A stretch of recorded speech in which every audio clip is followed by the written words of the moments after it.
that they are to be under attack in their own country. And I put on record those facts. I also put on record, in relation to this motion, the reality that the Sydney Jewish community had to wake up to a bunch of Nazis standing in front of the State Parliament of New South Wales, Australia's oldest parliament, with people holding placards, "Abolish the Jewish lobby." Now, these events, they're all linked, and no person's experience is more important than anyone else's. And the fact is that the way that we treat minority groups shows the standard that we are prepared to maintain in our society. And any minority group, whether they be an Indian Australian group or whether they be a Jewish group that has been exposed to these forms of deliberate discrimination, which is designed by its perpetrators to tee off on minority groups, because their nasty, mean politics is all based on playing to a small base of people. And it is vindictive and wrong, and that's why I want to acknowledge all the leaders today, Senator Ruston, Senator Ayres, the Greens, Senator Wong, others who have been able to bring us together to agree on a set of words that we can all support, because that is the Parliament working at its best, where we can show that there is a community standard represented by all the different groups with all their different life experiences and engagements across the community. And so I want to put on record that this is the sort of leadership that I believe that Australians are looking for. I think Australians are looking for leadership at a time of great discord and great division. We are not a nation of tribes. We are a great diverse country, and we have, over the past few years, not because of anyone's particular fault, but we have not always maintained the standards that we should expect. And so I think it's a very important occasion for us to be able to maintain the standards that Australians want us to do here in Parliament. Senator Thorpe. Thank you.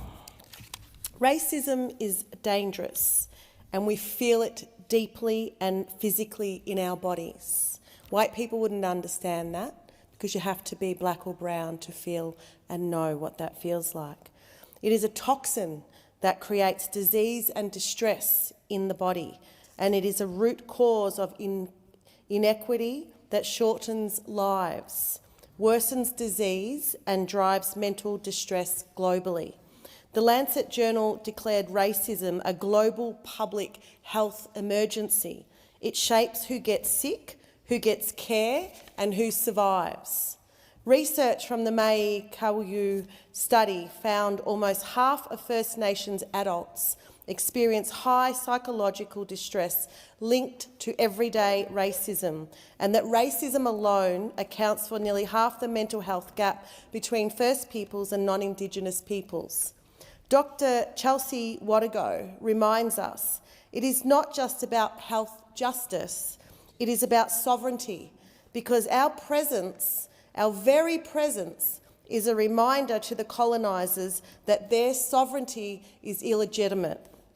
That is the truth this government must confront, that our poor health outcomes are not accidental, but the direct result of a colonial project that still controls our lands, our bodies, and our futures.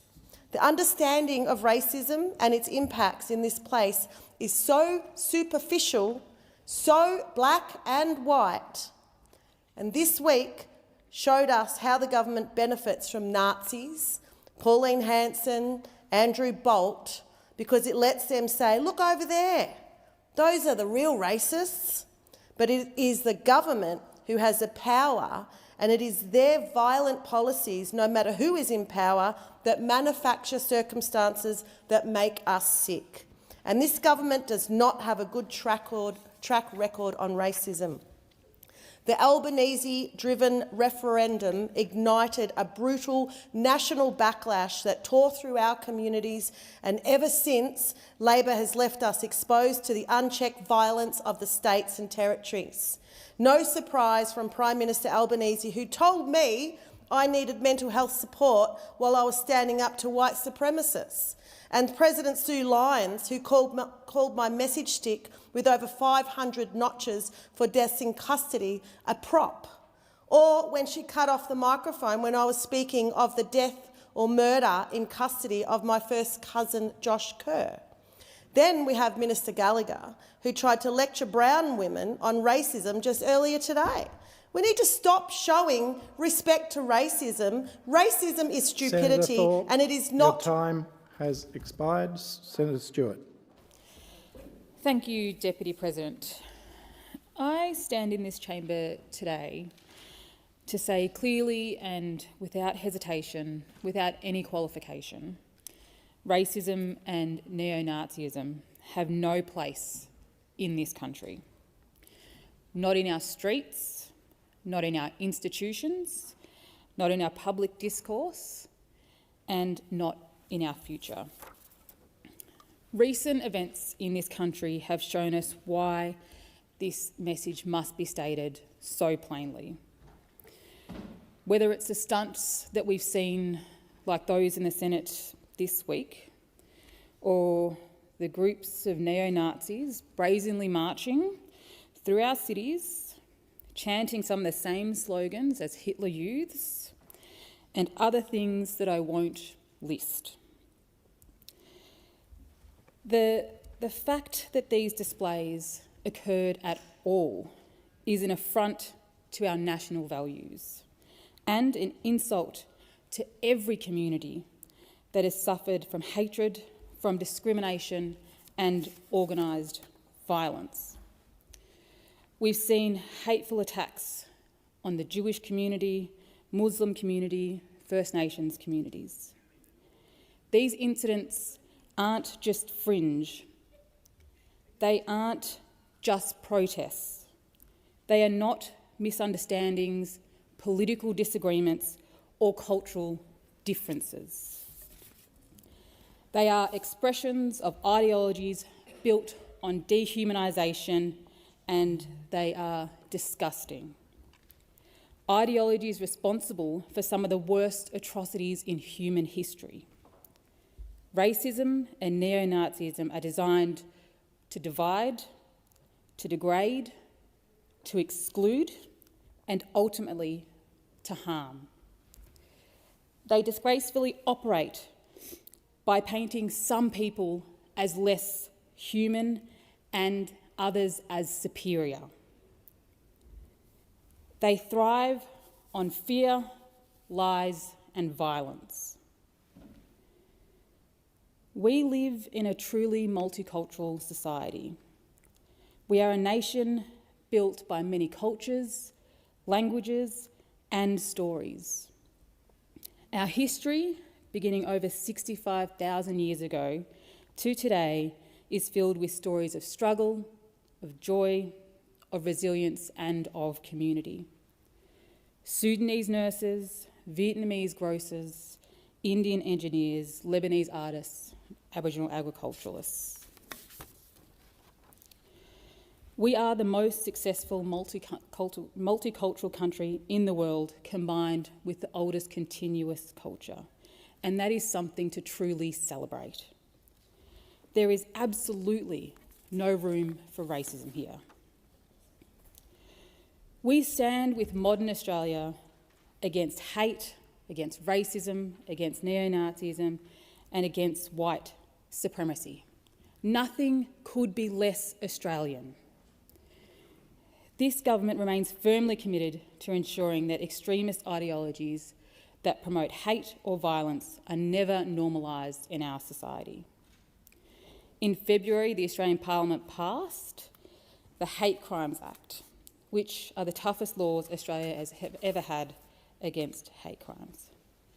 These laws matter because unchecked, hatred can quickly turn into violence, and we've seen the devastating impacts of this.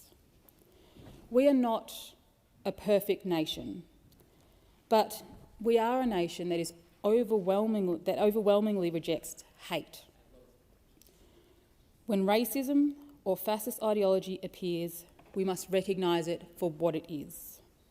It is a poison It is a danger and a direct threat to who we are and who we aspire to be.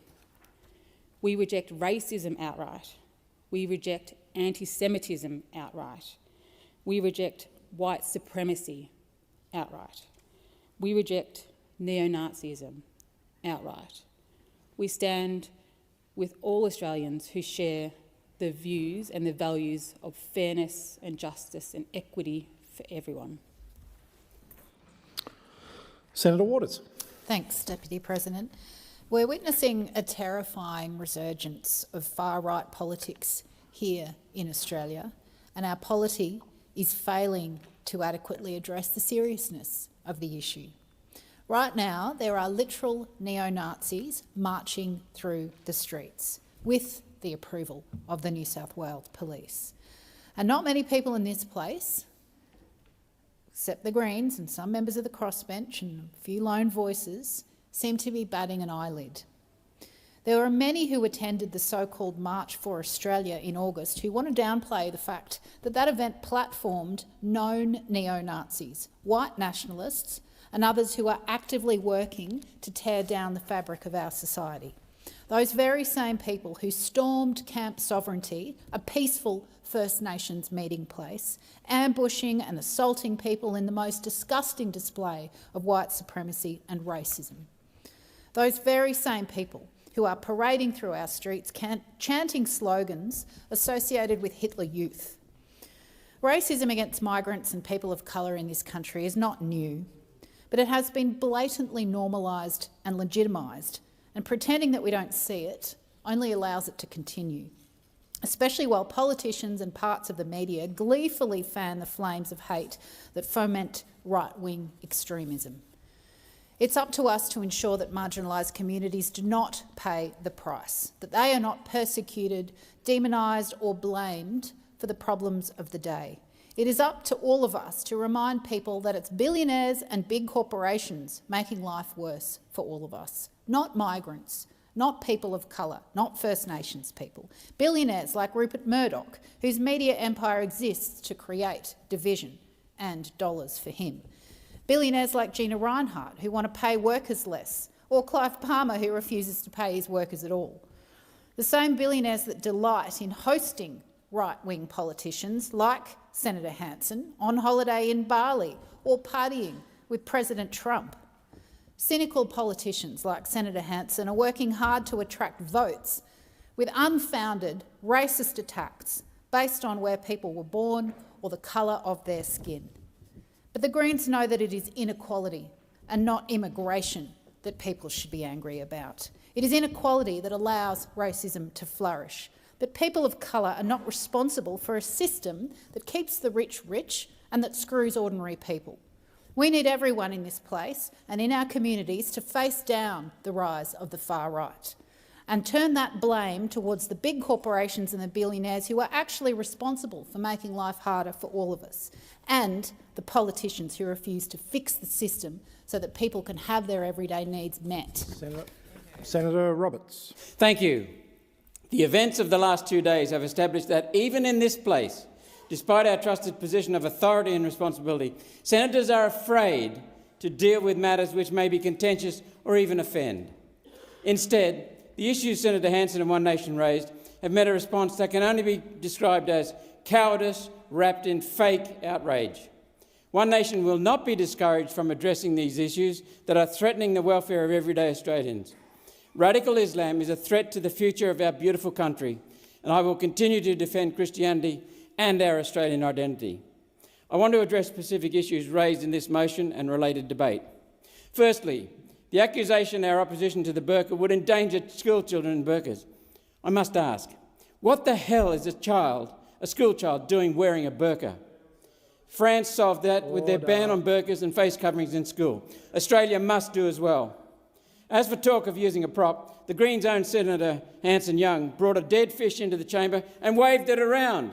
That was not called a prop. Senator Thorpe brought a traditional Aboriginal weapon into the chamber, and that was not called a prop. Senator Faruqi demonstrated her fanatical support for Palestine with the frequent wearing of the keffiyeh. That was not deemed a prop. Senator Price wearing an Australian flag was a prop. Senator Hanson wearing a burqa was a prop. The definition of a prop appears to be anything Green senators don't want to talk about. And this motion criticises everyday Australians marching proudly for their flag and their country, the same flag that flies above us right now. These marches are peaceful, joyous, family events celebrating everything Australia used to be. No wonder the Greens hate it. The violence that occurred in the Melbourne March came from people who gate-crashed the event. Tarring unrelated groups with the same Nazi brush is brain-dead Greens propaganda.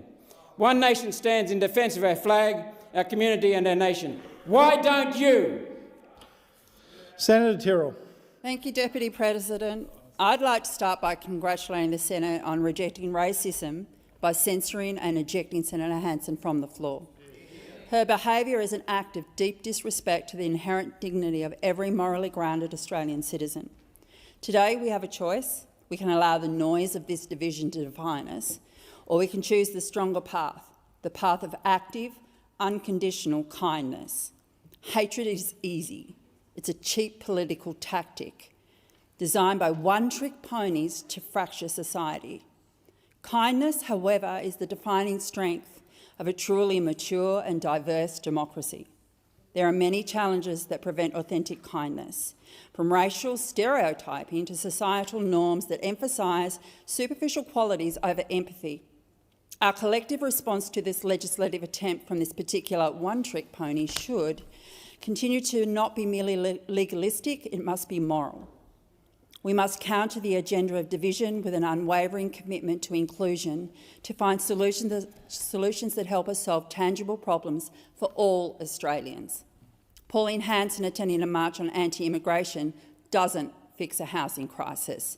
Protecting our environment and, most importantly, protecting each other. Our job is not to attack communities, but to uplift them, to protect their rights and to celebrate the rich tapestry of Australian life. I stand absolutely and unequivocally against Senator Pauline Hanson. In doing so, I stand beside the Muslim community, the migrant community, and all Australians who simply ask for respect, dignity and the freedom to be who they are. Let us reject this rogue senator for now and evermore and embrace the kindness that is the true foundation of our national spirit. I will put the amendment as moved by Senator Ayres. Those in favour of the amendment say aye. Against say no. The ayes have it. I will now put the amended motion. Those in favour of the motion say aye. Against say no. The ayes have it.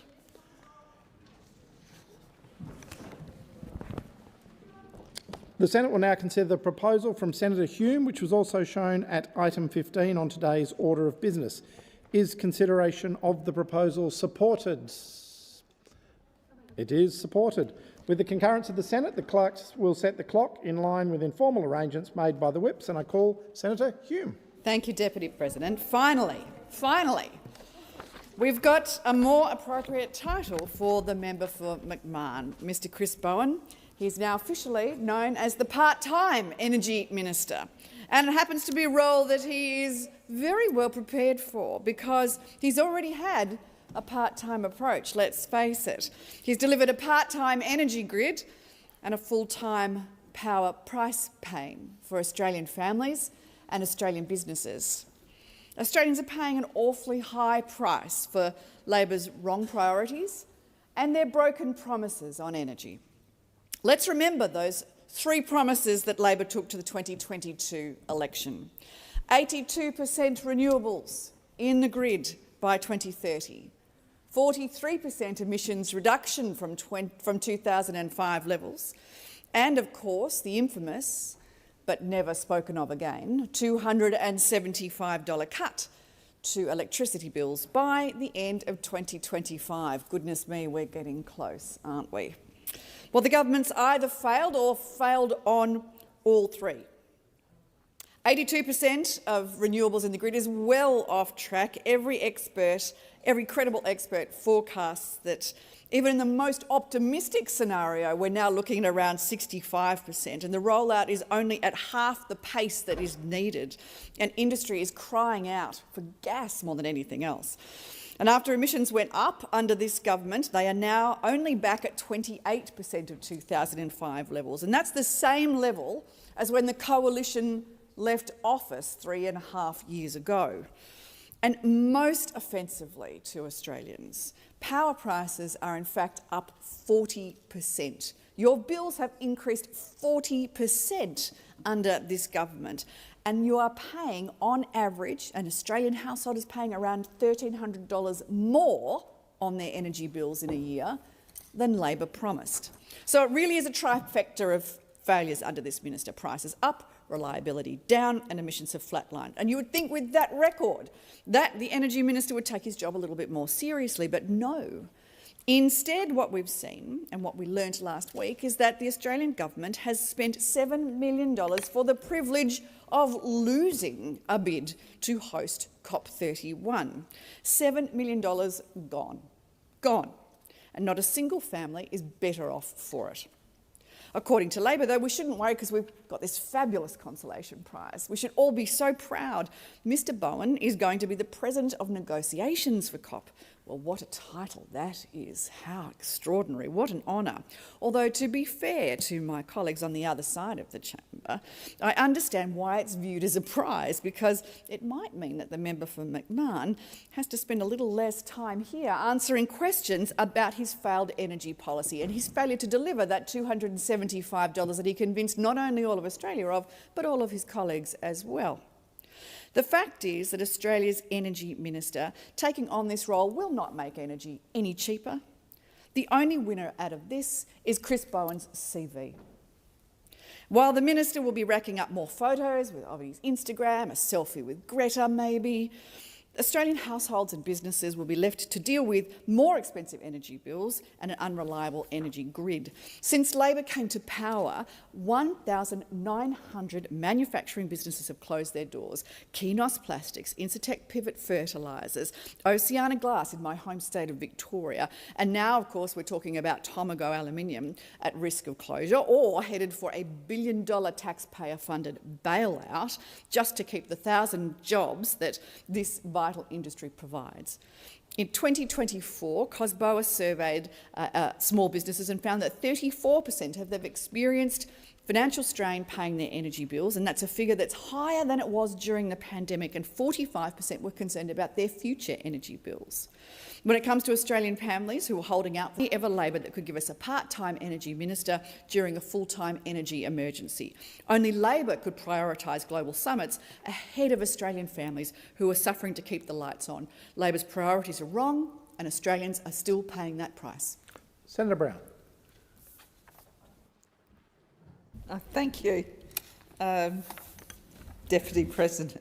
I'm pleased to rise to speak to this matter of public importance and follow the mover of the motion, Senator Hume, who, by the content of her contribution, really tells me that she hasn't the effort into her MPI hasn't it's not really up to scratch. I'm sorry, but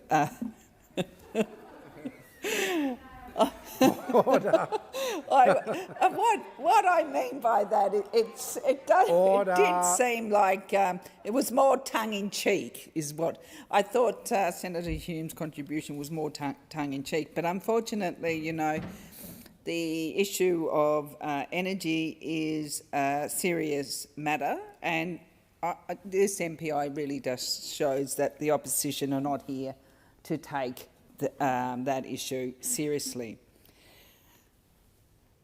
They're here because, and in terms of their position on energy, they're here because they're climate deniers dragged around by the right and the further right of their own party. The MPI is not about policy, it's a distraction from the chaos overtaking the Liberal Party. Their leader is under pressure, their backbench is undermining them, and their party is split.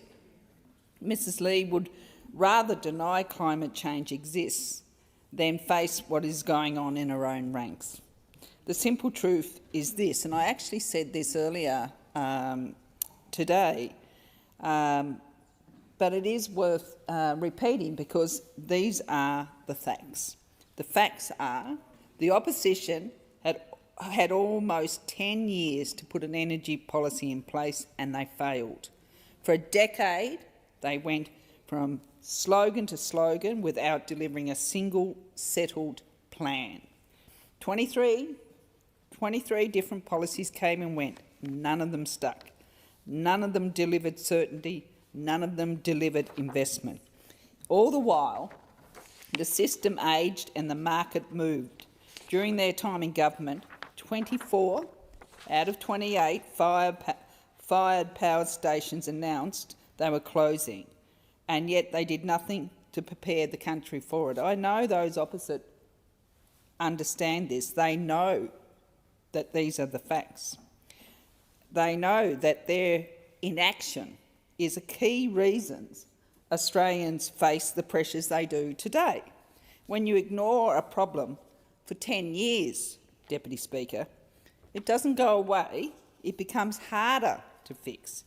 And instead of taking responsibility, the opposition now want to abandon net zero entirely, and a target they signed Australia up to, and one of their own colleagues in New South Wales and their own colleagues in New South Wales and Victoria still support.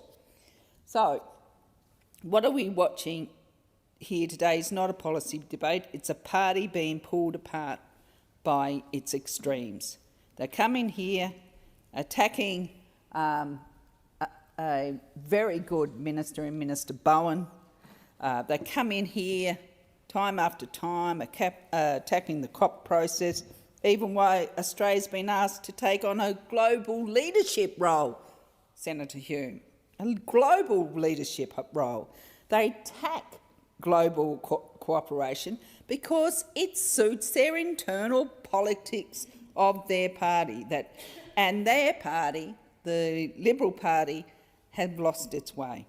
Meanwhile, the government, the Labor government, is focused on protecting Australia's interest and restoring credibility after a wasted decade. We have secured an unprecedented role for Australia and the Pacific at COP31.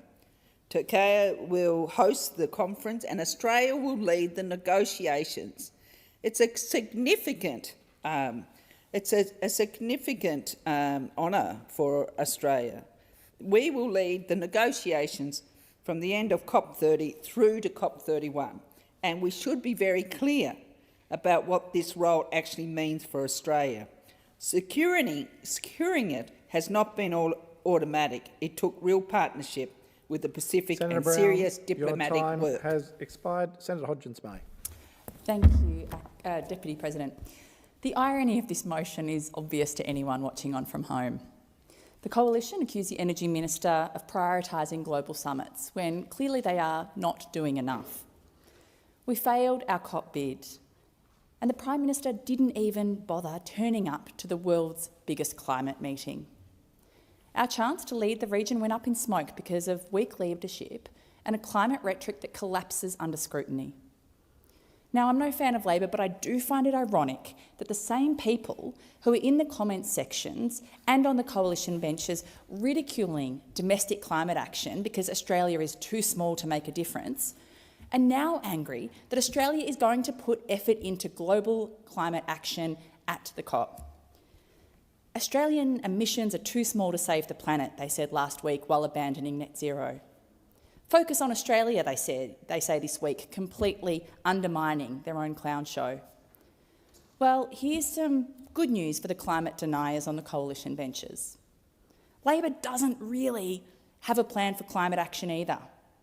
They take donations from the same fossil fuel industries, they take the same jobs after politics, and they approve the same giant fossil fuel projects stretching out to 2070. But let's be clear, while coalition hypocrisy is loud, Labor's complicity is quiet, but it is just as destructive. One of their own members even admitted this week that our gas export regime is absurd. Here's a fact that every Australian deserves to hear. No gas export project has ever paid a cent of petroleum resource rent tax. And the government collects more from HECS off the backs of our students than from the PRRT. And now that is a failure of national policy. And despite all of the scare campaigns, 99.7% of Australians do not work in the oil and gas industry, yet our national energy policy continues to be written for them. Meanwhile, tying domestic supply to volatile global gas markets keeps pushing up prices for Australian households, all while Australia's gas is shipped offshore for next to no return, doing nothing for our energy security and leaving behind environmental destruction. No matter how many talking points the fossil fuel lobby feeds into this chamber, the facts do not change. Renewables are cheaper, renewables are cleaner, renewables are reliable, and Australians deserve a government and an energy minister who treat that reality as a mandate, not as an inconvenience. Senator Blythe. Thank you, Deputy President. What Australians are witnessing is a part-time energy minister who spends more time chasing global applause than getting power bills down for hard-working Australians at home. How can the energy minister, who now has 2 jobs, face the Australian people? Australians expect his first duty to be to Australian households and businesses, not to the conference circuit. Under Labor, taxes are climbing, spending is soaring and debt is spiralling out of control. The minister has boasted that he walked away from the failed negotiations for COP31 with, in his words, all the power. All the power, we ask ourselves. All the power to who and to what? The president of negotiations at next year's COP31 Climate Summit. How will that help hard-working Australians? How will that help them get their energy bills down? Australians are entitled to ask a simple question. How much of their money was spent just so the energy minister could grab all of the power for himself? Now, it's being thrown around $8 million, but I'm sure, as we find out in this place, that there will be hidden charges and costs that come with that. This theatre is paid for by you, the hard-working taxpayer. Australians do not want another global summit or another slogan. They want the lights to stay on and their bills to come down. They want an energy minister who spends less time on the tarmac and more time fixing our energy grid. Someone who is focused on affordable, reliable power here in Australia instead of chasing claps in conference halls overseas. It's time to end the climate theatre and get back to honest, practical energy policy that puts Australian households and jobs ahead of our minister's frequent flyer status. Australians are tired of being lectured on emissions by global elites who will happily bulldoze a rainforest for more convenient access road to a climate summit. These conferences burn more carbon than they save, yet everyday Australians are turning off their heaters or their air conditioners and tightening their belts at the grocery store just so they can balance their household budget. Emissions are rising globally, not falling, despite all the grand announcements, the billions and trillions of dollars that are being spent, and all of the glossy communiques. Power bills are up by around 40%, and it is hard-working families and businesses who are paying roughly more than $1,300 more than they were promised. Now, let's remember this government went to the election promising Australians a $275 reduction in their power bills. Labor's promise of that $275 reduction is now just a cruel joke to the Australian people. The only thing that has gone down under this government is trust. Emissions remain at about 28% below 2005. Exactly where they were when Labor took office.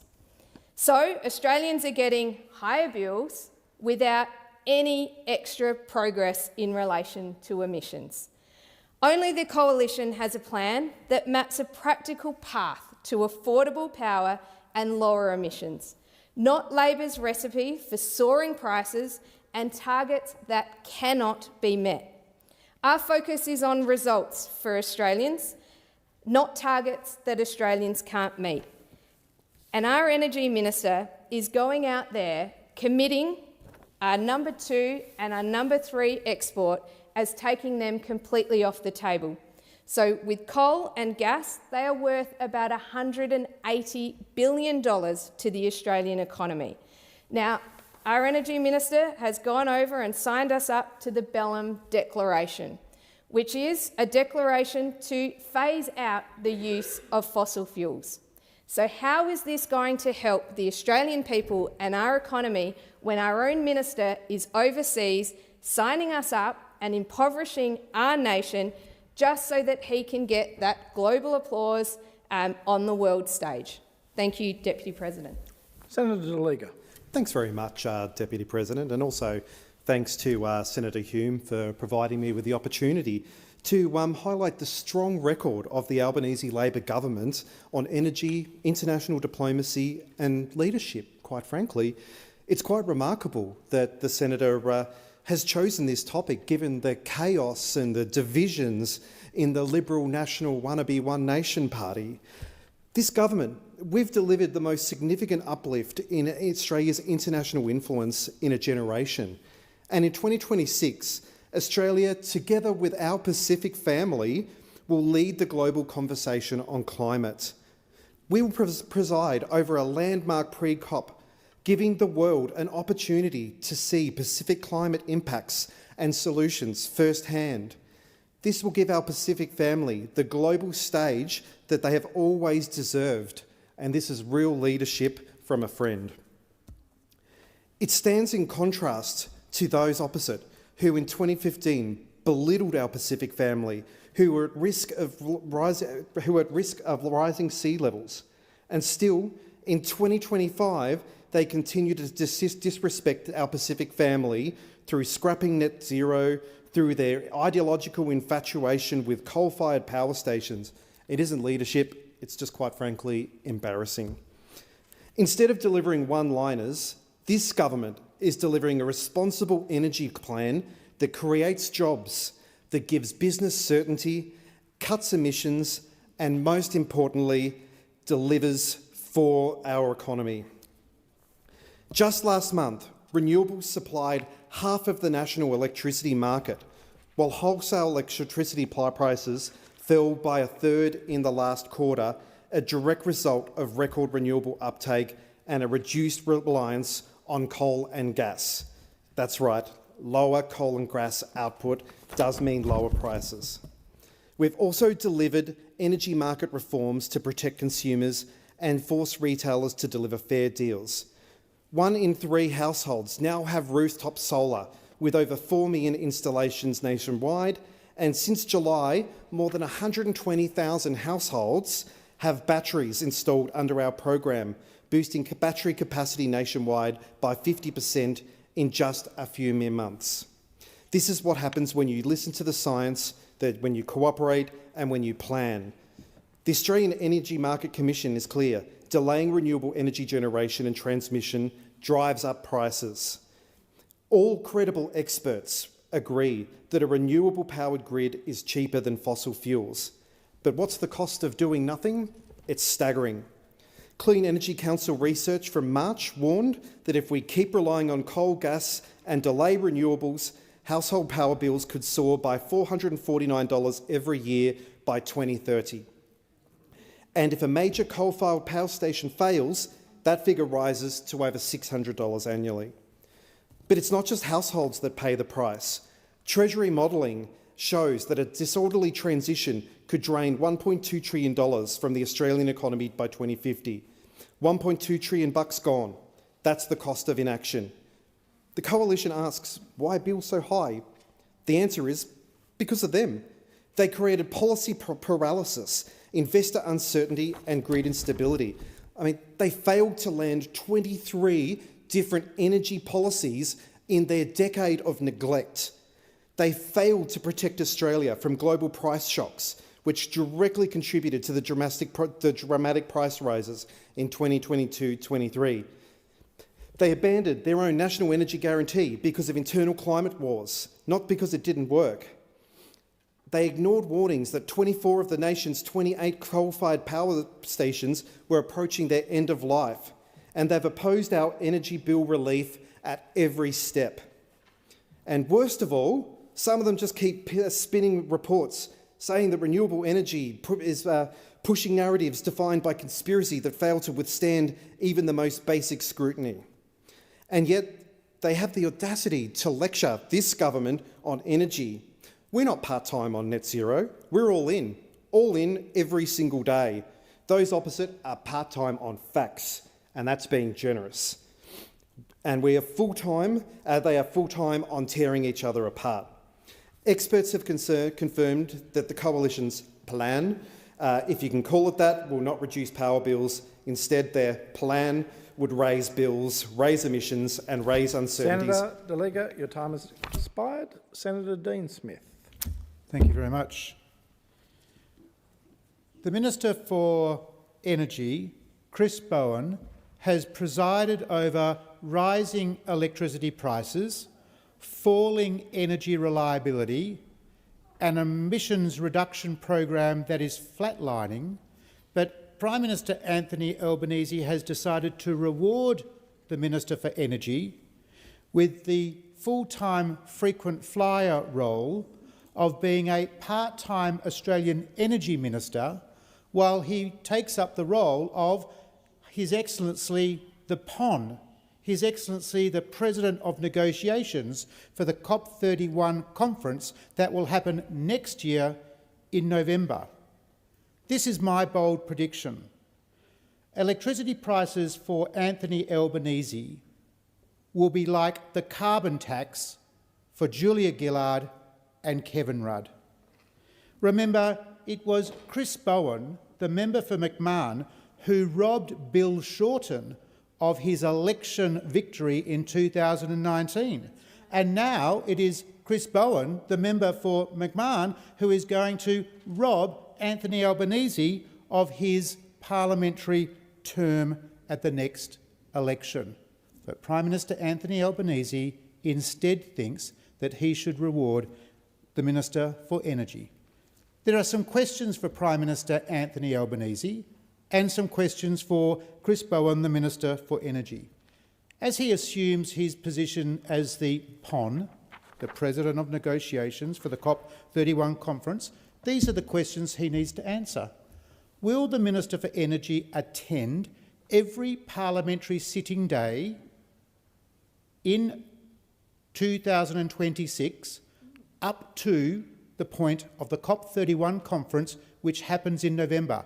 First question, will Minister Bowen attend the House of Representatives on every sitting day to take questions from the opposition about a whole range of matters, predominantly why electricity prices are still rising in our country? Second question, what taxpayer resources, what Australian taxpayer resources will be used to support the Minister for Energy, Chris Bowen, in his new role as the PON? What taxpayer resources, which officials from which departments?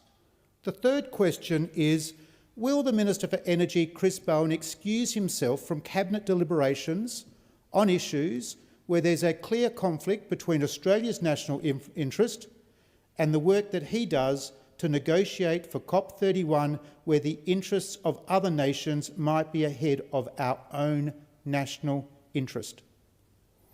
Question number 4. When the Minister for Energy, Chris Bowen, the member for McMahon, is travelling around the world doing his President of the Negotiations work, and remember, Istanbul in Turkey is 15,000 kilometres away from Canberra. Remember that it takes 24 hours to fly from Canberra to Istanbul. My question, the fourth question, is who will look after the interests of the citizens of McMahon? 120,000 voters, deserve to be represented by a full-time member of the House of Representatives? They are the 4 primary questions that Prime Minister Albanese might like to think about and might like to turn up to the House of Representatives tomorrow and Thursday with clear answers. Because if he cannot provide clear answers to those 4 questions, then Chris Bowen, the member for McMahon, is the wrong choice.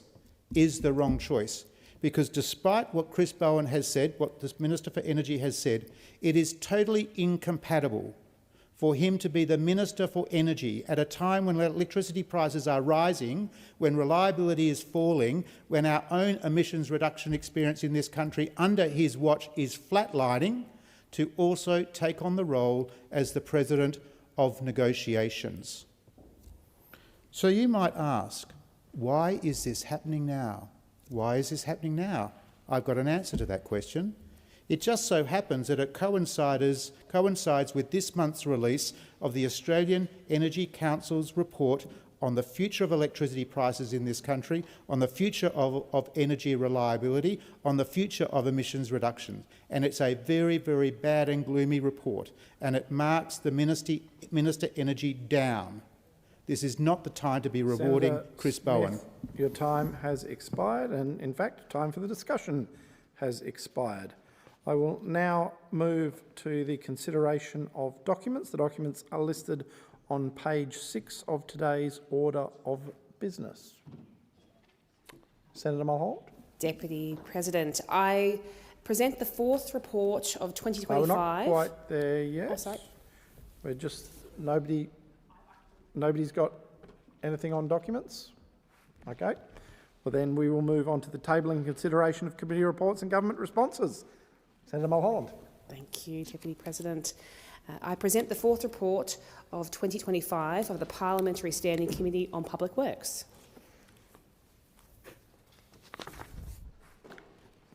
Yes, and did you have others that you wish? Please continue. Thank you. I also present the 229th report of the Joint Standing Committee on Treaties. Thank you. Thank you. You may continue if you have more. Those are the two. Those are the 2 that I have, and I think we've got one across the chamber. Senator Blythe. Thank you, Deputy President. I table the Education and Employment Legislation Committee presentation of additional comments by opposition senators on behalf of Senator Kovacic. Thank you. And now we have some government responses. Minister. Thank you. I present the government response to the report of the Parliamentary Joint Committee on Intelligence and Security on the Surveillance Legislation Amendment Identify and Disrupt Bill 2020 and seek leave to have the document incorporated in Hansard. Being no objection, leave is granted. Were there any further? Senator Blythe? And forgive me if I don't get the wording correct.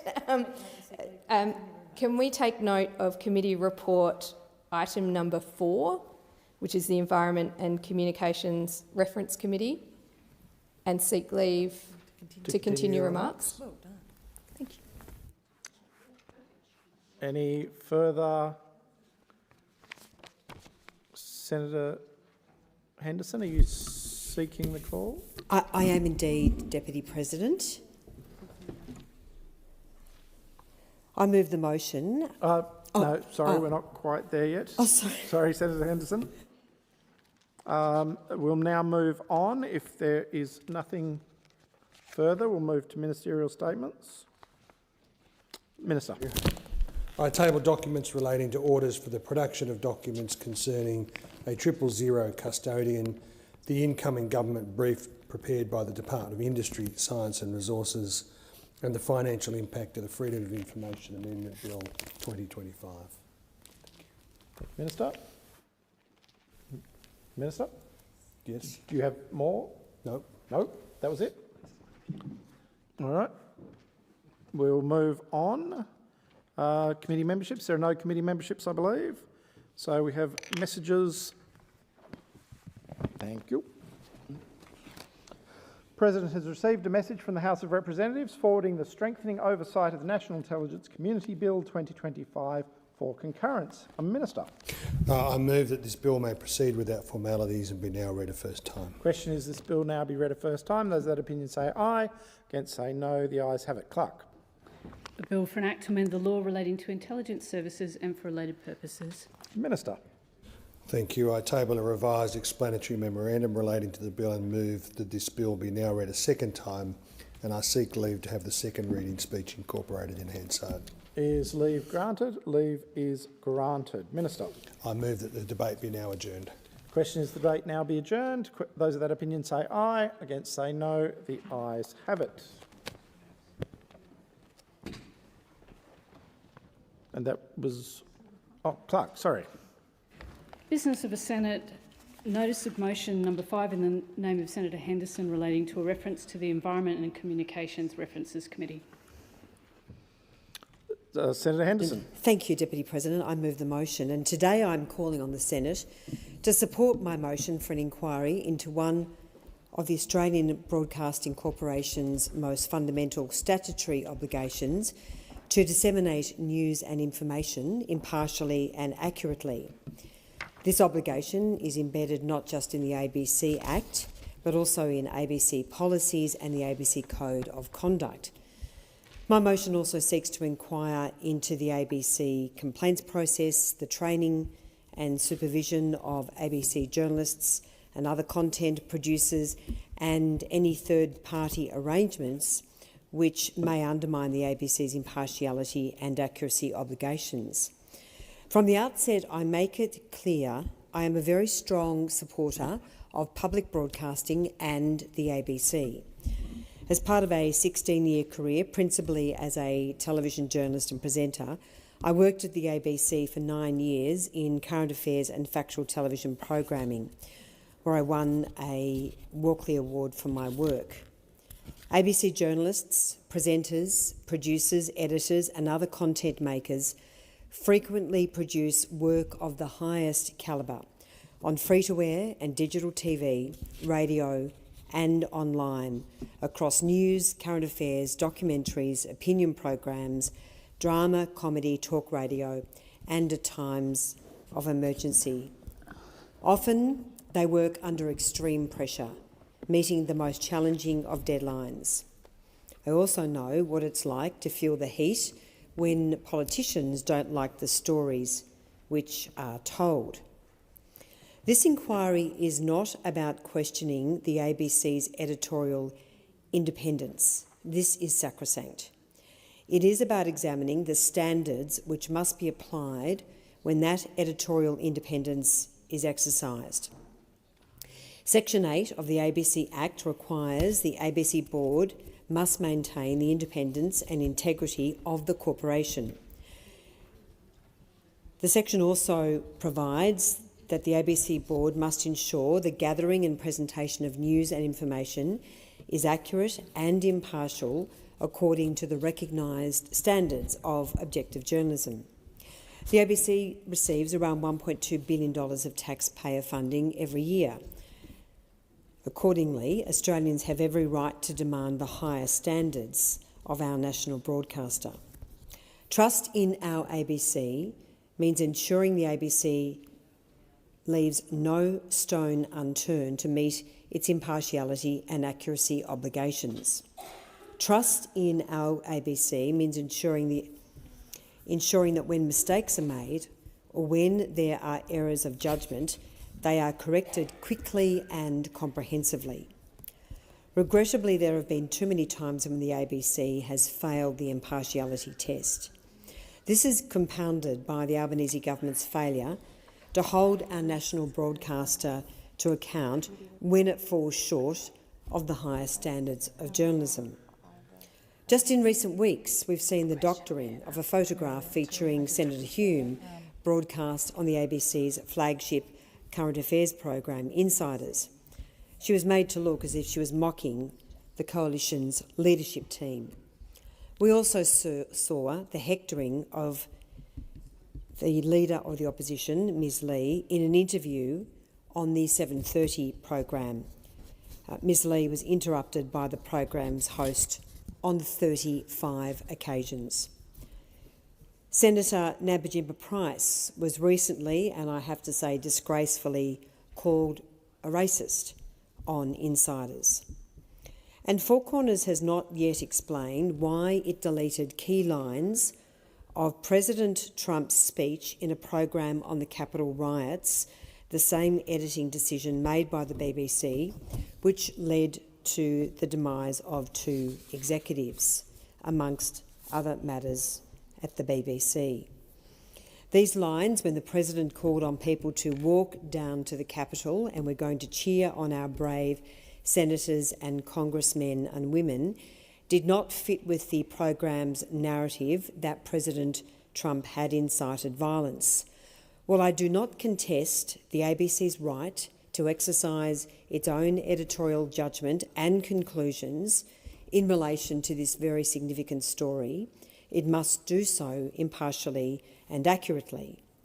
Deleting key facts which undermined Four Corners' narrative, I would say to suit that narrative, just as the BBC did, was simply the wrong journalistic call. No one is suggesting, I might add, that the ABC program reflected precisely the same editing decisions as the BBC. The ABC's Managing Director, Mr Marks, has said the criticism initially raised by Sky News' presenter Chris Kenny and then me were false and opportunistic. There was nothing false about these concerns. They were factually correct. And there is nothing opportunistic about holding the ABC to account when these issues of journalistic integrity arise. One of the worst incidents concerned the false allegations made by the ABC against former Special Forces Commando Heston Russell, which included the insertion of fake gunshots in one report and the waste of millions of dollars in legal proceedings defending the indefensible. In the face of egregious allegations he had committed a war crime, Mr Russell was dragged through the mud and forced to fight for justice in the federal court, which found the ABC's conduct to be recklessly indifferent to the truth. Yet still, I would argue there has still been no cultural reckoning inside the broadcaster. I've also raised concerns the ABC Act is no longer fit for purpose and needs to be rewritten. It was established in 1983 when journalists were still working on typewriters before digital news, social media, rolling online commentary and the modern ecosystem of information. And yes, there have been amendments, but I say strongly that the ABC Act is not fit for purpose, and I do place on record that the former Labor Minister for Communications, Ms Rowland, now the Attorney-General, also agreed with my view that the ABC Act needed an overhaul. Yet this government, in 3.5 years, has done nothing to that effect. Impartial journalism means making decisions to cover stories impartially. The federal court case Tickle versus Giggle, which found that Sal Grover did not have the right to exclude a biological man who identified as a trans woman from a women's-only app, Giggle for Girls, received considerable coverage by the ABC. However, the federal court appeal into the chilling impact of the Sex Discrimination Act, which, as it is currently interpreted, no longer gives women the right to female-only spaces, has received no attention from the ABC. The Lesbian Action Group has also raised concerns about the ABC's refusal to cover issues which challenge gender identity activism. The ABC has declined to cover this group's battle to hold a women's-only event, which will be heard in the federal court next year.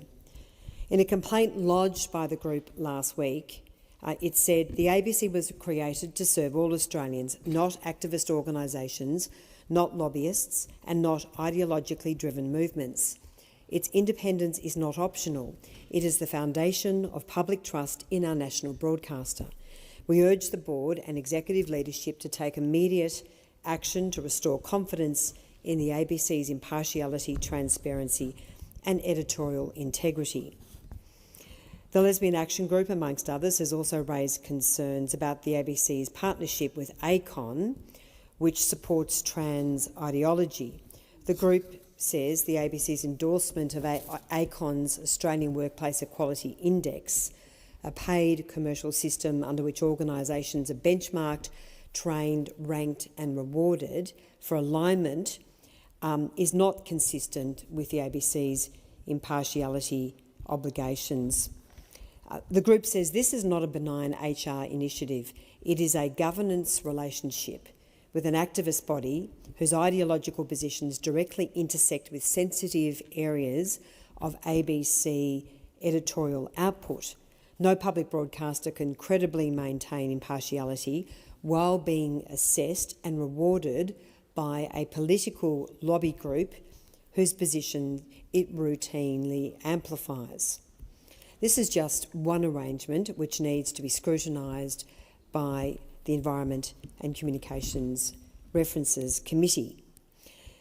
There have been numerous other controversial decisions which bring into question the ABC's impartiality. Its coverage of anti-Semitism and the plight of Jewish Australians has received a lot of focus, as has the ABC's coverage of issues relating to migration and concerns about mass immigration. Our inquiry would give Australians a direct voice to raise their concerns. Under the proposed terms of reference, the committee would investigate the adequacy and independence of the ABC Ombudsman. Right now, the ABC has structured its complaint system so that it investigates itself, it determines whether it has breached its own standards, and in too many cases, arguably, it absolves itself without perhaps proper scrutiny. So we need to ask the question whether Australians deserve an improved complaints mechanism which is independent, transparent, timely and perhaps more accountable. Under the ABC Act, what can the Minister for Communications do when the ABC breaches its statutory duties? Right now, it appears almost nothing. More often than not, the government turns a blind eye even when the ABC gets things very badly wrong, as it did in the Heston-Russell case. And of course, that was at enormous cost to Mr Russell personally and caused taxpayers to lose many millions of dollars.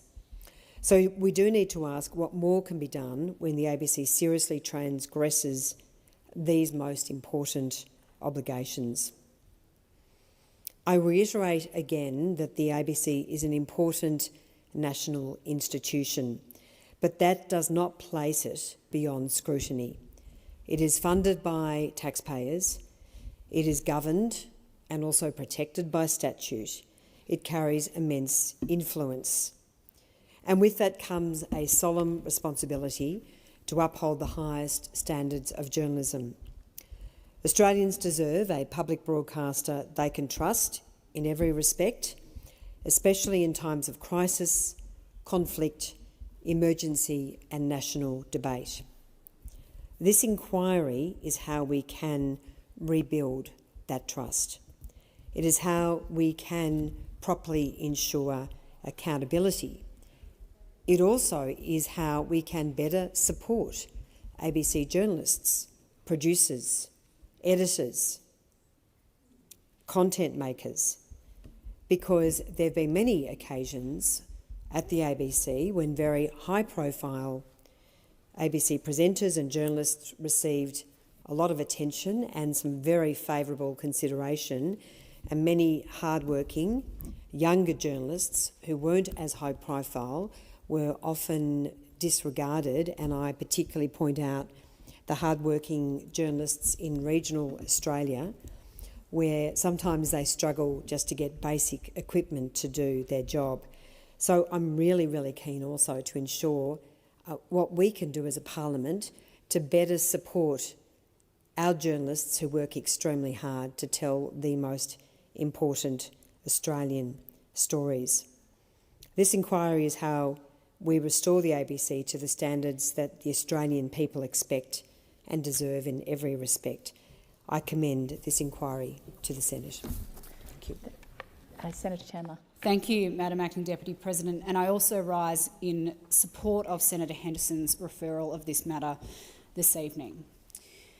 Anywhere else in the world in 2025, a woman fighting to defend her right to a single-sex space would be front-page news.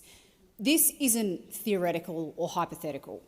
In April, the UK Supreme Court heard the For Women Scotland case and confirmed that the UK's Equality Act 2010 does protect women's rights to their own spaces and services.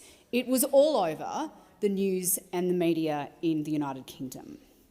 Yet here in Australia, if you relied on our taxpayer-funded national broadcaster, you would have no idea that we are facing our own landmark test case here.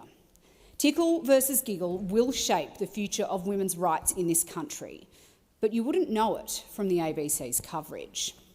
The Tickle versus Giggle case has seen Australian entrepreneur Sal Grover taken to the court to defend her right to operate her online platform, Giggle for Girls, to the exclusion of males. While the Australian and Sky News have reported on this case extensively, the ABC has barely touched it. Even its own watchdog, Media Watch, has conceded that there are gaps in Auntie's reporting. That isn't journalism. That's just selective reporting, and it's not good enough. When the ABC chooses silence, Australians are denied the truth, and it is a disgrace that this is happening from our national broadcaster. The Tickle versus Giggle case isn't about personalities or politics. It's about whether women can have spaces exclusively for women, spaces that are safe and fair and free from compromise. It is about rights, it is about fairness, and it is about safety. And when our national broadcaster ignores that, it fails in its duty under its charter to inform Australians impartially. Now, let's not pretend that this biased reporting is new. In 2022, I lodged a complaint about an ABC article titled "Trans Women's Participation in Sport Has Been Framed as an Election Issue. This is what some trans athletes think." Now, the ABC's own review of that article found it to be materially misleading, and the then chair of the ABC, Ida Buttrose, in correspondence to me, admitted serious editorial lapses had occurred in relation to the article and called them regrettable. Those aren't my words, they are Ms Buttrose's. And yet, 3 years later, the ABC still refuses to even touch this subject, let alone provide balanced coverage. Why? Well, because when the facts clash with ideology, silence becomes the strategy. Australians deserve better. The ABC is funded by taxpayers. It is not a private blog site.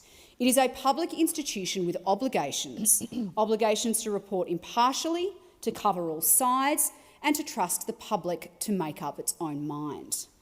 When the ABC fails to do this, it erodes trust not only in the institution of the ABC itself, but in the entire media ecosystem. Tickle versus Giggle isn't a fringe issue. It is a test case for whether women's rights still matter in Australia. If women cannot have spaces of their own, whether it's in sport or online, in shelters or in prisons, then where does that leave the rights of women in Australia? These aren't abstract debates. These are debates about acknowledging biological reality and the rights that flow from them. Women have fought for decades to secure spaces where they can compete fairly, recover safely, connect freely. And those rights should not be erased quietly because a broadcaster finds the conversation uncomfortable or because its agenda is being manipulated by a lobbyist group. I call on the ABC to do its job. Cover the case of Tickle versus Giggle. Ask the hard questions. Interview both sides. Let Australians hear the arguments and make up their own minds. That is what journalism is supposed to be. Anything less is advocacy by mission. This parliament shouldn't stand by while taxpayer-funded media is picking winners and losers in important debates.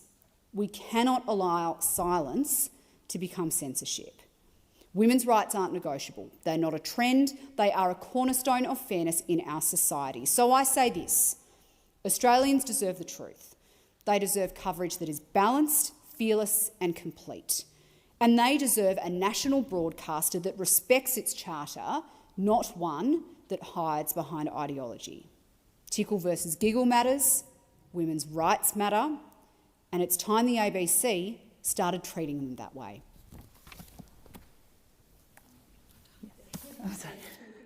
Senator.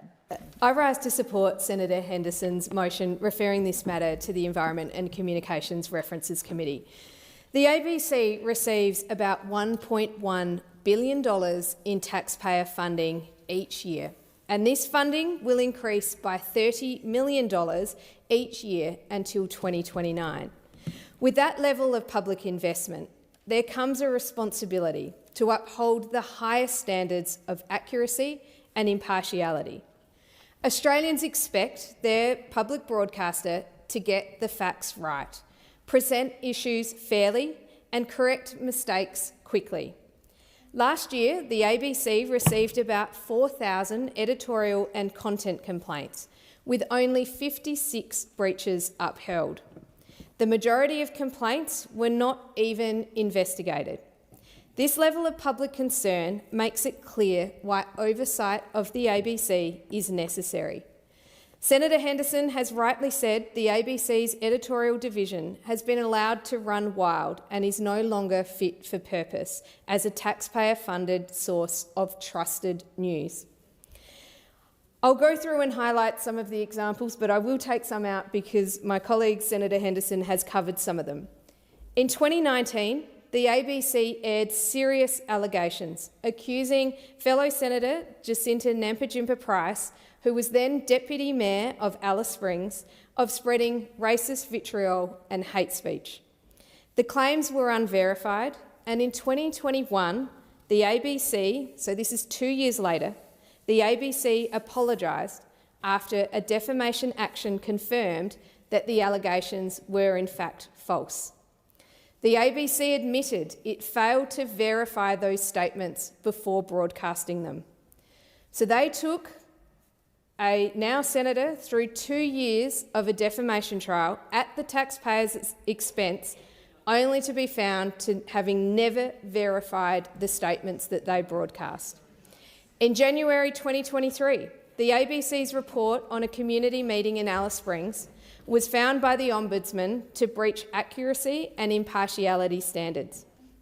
The ABC relied heavily on just one attendee who described the event as a white supremacist fest and ignored the broader community perspective.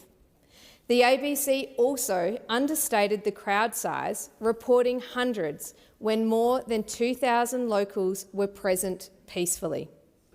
The Ombudsman ruled that the story misrepresented both the tone and the scale of the meeting, and the ABC was forced to correct and re-edit the story.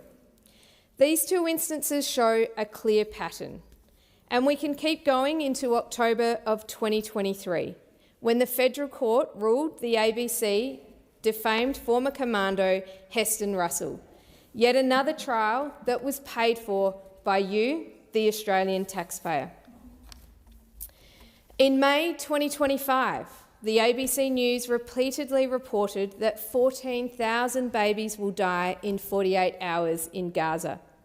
The statistic was incorrect and was based on a misstatement by a UN spokesperson in an earlier BBC interview. The ABC repeated the claim across multiple programs and took a full week to correct it.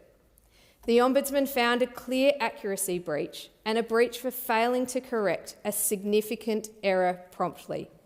This mistake spread misinformation and showed weak fact-checking and weak correction processes. I could keep going on. In recent weeks, I've seen a fellow colleague and Senator Hume with a doctored photograph of her on Insiders, which again raises questions about the ABC's editorial judgment. Now, these examples matter. What we see here is unverified and one-sided claims, misrepresentations of events, failures of investigative fairness, major factual inaccuracies, editing choices that distort context. These are not isolated one-off mistakes. They point to a systemic weakness in editorial processes. And what about the accountability to the Australian people and the taxpayer who fund this journalism? Public funding comes attached with accountability. The ABC is funded by Australians. That is $1.1 billion of taxpayer dollars every single year. Australians deserve confidence that this funding delivers factual, balanced and trustworthy journalism. Independence is important, but it does not mean that the ABC should be exempt from scrutiny. This inquiry will allow the Senate to examine whether editorial standards are being upheld and complaints processes are independent and effective, and that corrections are made in a timely and transparent manner. This is a constructive process. It ensures the ABC meets the highest standards that it sets for itself. That is why it is time for a transparent, independent inquiry into the ABC's impartiality, because Australians deserve to have confidence that their national broadcaster upholds the highest standards of fairness, accuracy and balance. An inquiry would not be about attacking journalists, nor about controlling content. It is about restoring public trust in our national broadcaster. With rising concerns about political bias, selective reporting and uneven scrutiny, Australians deserve transparency and accountability in our public broadcaster. We must ensure that the ABC truly serves all Australians. The ABC needs to be held to the standards as set out in its charter, and a charter that is rightfully attached because it is publicly funded. Thank you. The question is that the... Oh, sorry, I didn't see you, Senator Gray. We are not supporting this inquiry. We've seen 4 years of ideological, in my time, attacks against the ABC. And I wonder, in that time, I've seen so many of those opposite who seek to bring down the ABC, seek to insult the ABC. But today, upstairs, there's the ABC showcase. I wonder how many of those opposite have gone up there and taken advantage of the hospitality, taken the little tote bag with little goodies in it, you know, having a great time, engaging in all the great things that the ABC offers us, that the ABC provides to the Australian people, while coming in here and playing an ideological game. Now, the kind of knee-jerk attacks that I've seen, now I spent 3 years chairing the estimates session that covers the ABC and watched that session grow to up to 3 hours at a time of questioning for the ABC, because they should be accountable and open to questioning, to have the people in this chamber making sure that what they are doing is appropriate, that is in line with what we expect. And we've seen attack after attack proven to not be correct. But there is occasions, of course, when complaints are made and they are upheld. And at every point, the ABC is open and transparent about those things. There is a complaints process for a reason. The ABC is a highly trusted source of news, right? They bring not only a balanced news service, which I know many of those opposite don't like, because balanced news is maybe not their vibe. They're much happier on Sky After Dark. But they also bring us amazing current affairs, documentaries about spectacular things in this country, about critical things that people in this country want to hear about. They also bring us some of the most amazing drama across the world. And they bring us fantastic children's content. You know, this is where Bluey came from. Many of us in this chamber have had our photos taken hugging Bluey.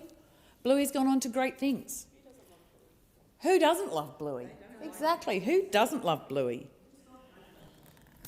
But there's a line here, there's a balance here. Of course there are going to be complaints against any news service, and of course we need to hold them to account. But these ideological attacks championed by Senator Henderson, who used to work there. Not sure if that ended well or badly. Looks to me like it might have been badly.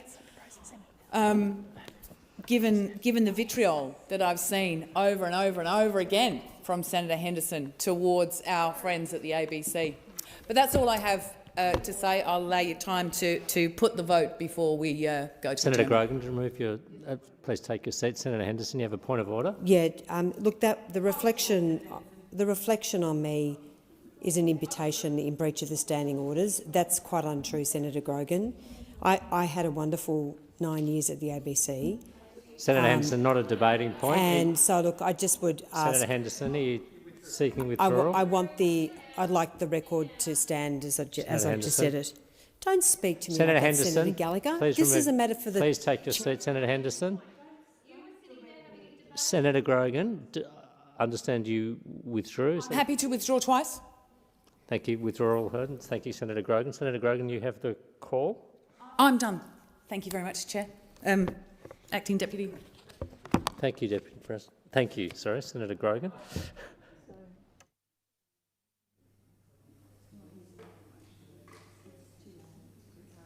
Okay. There being no other speakers, the question is that the motion moved by Senator Henderson be agreed to. Those of that opinion say aye. Those against say no. I believe the noes have it. The ayes have it. Division required.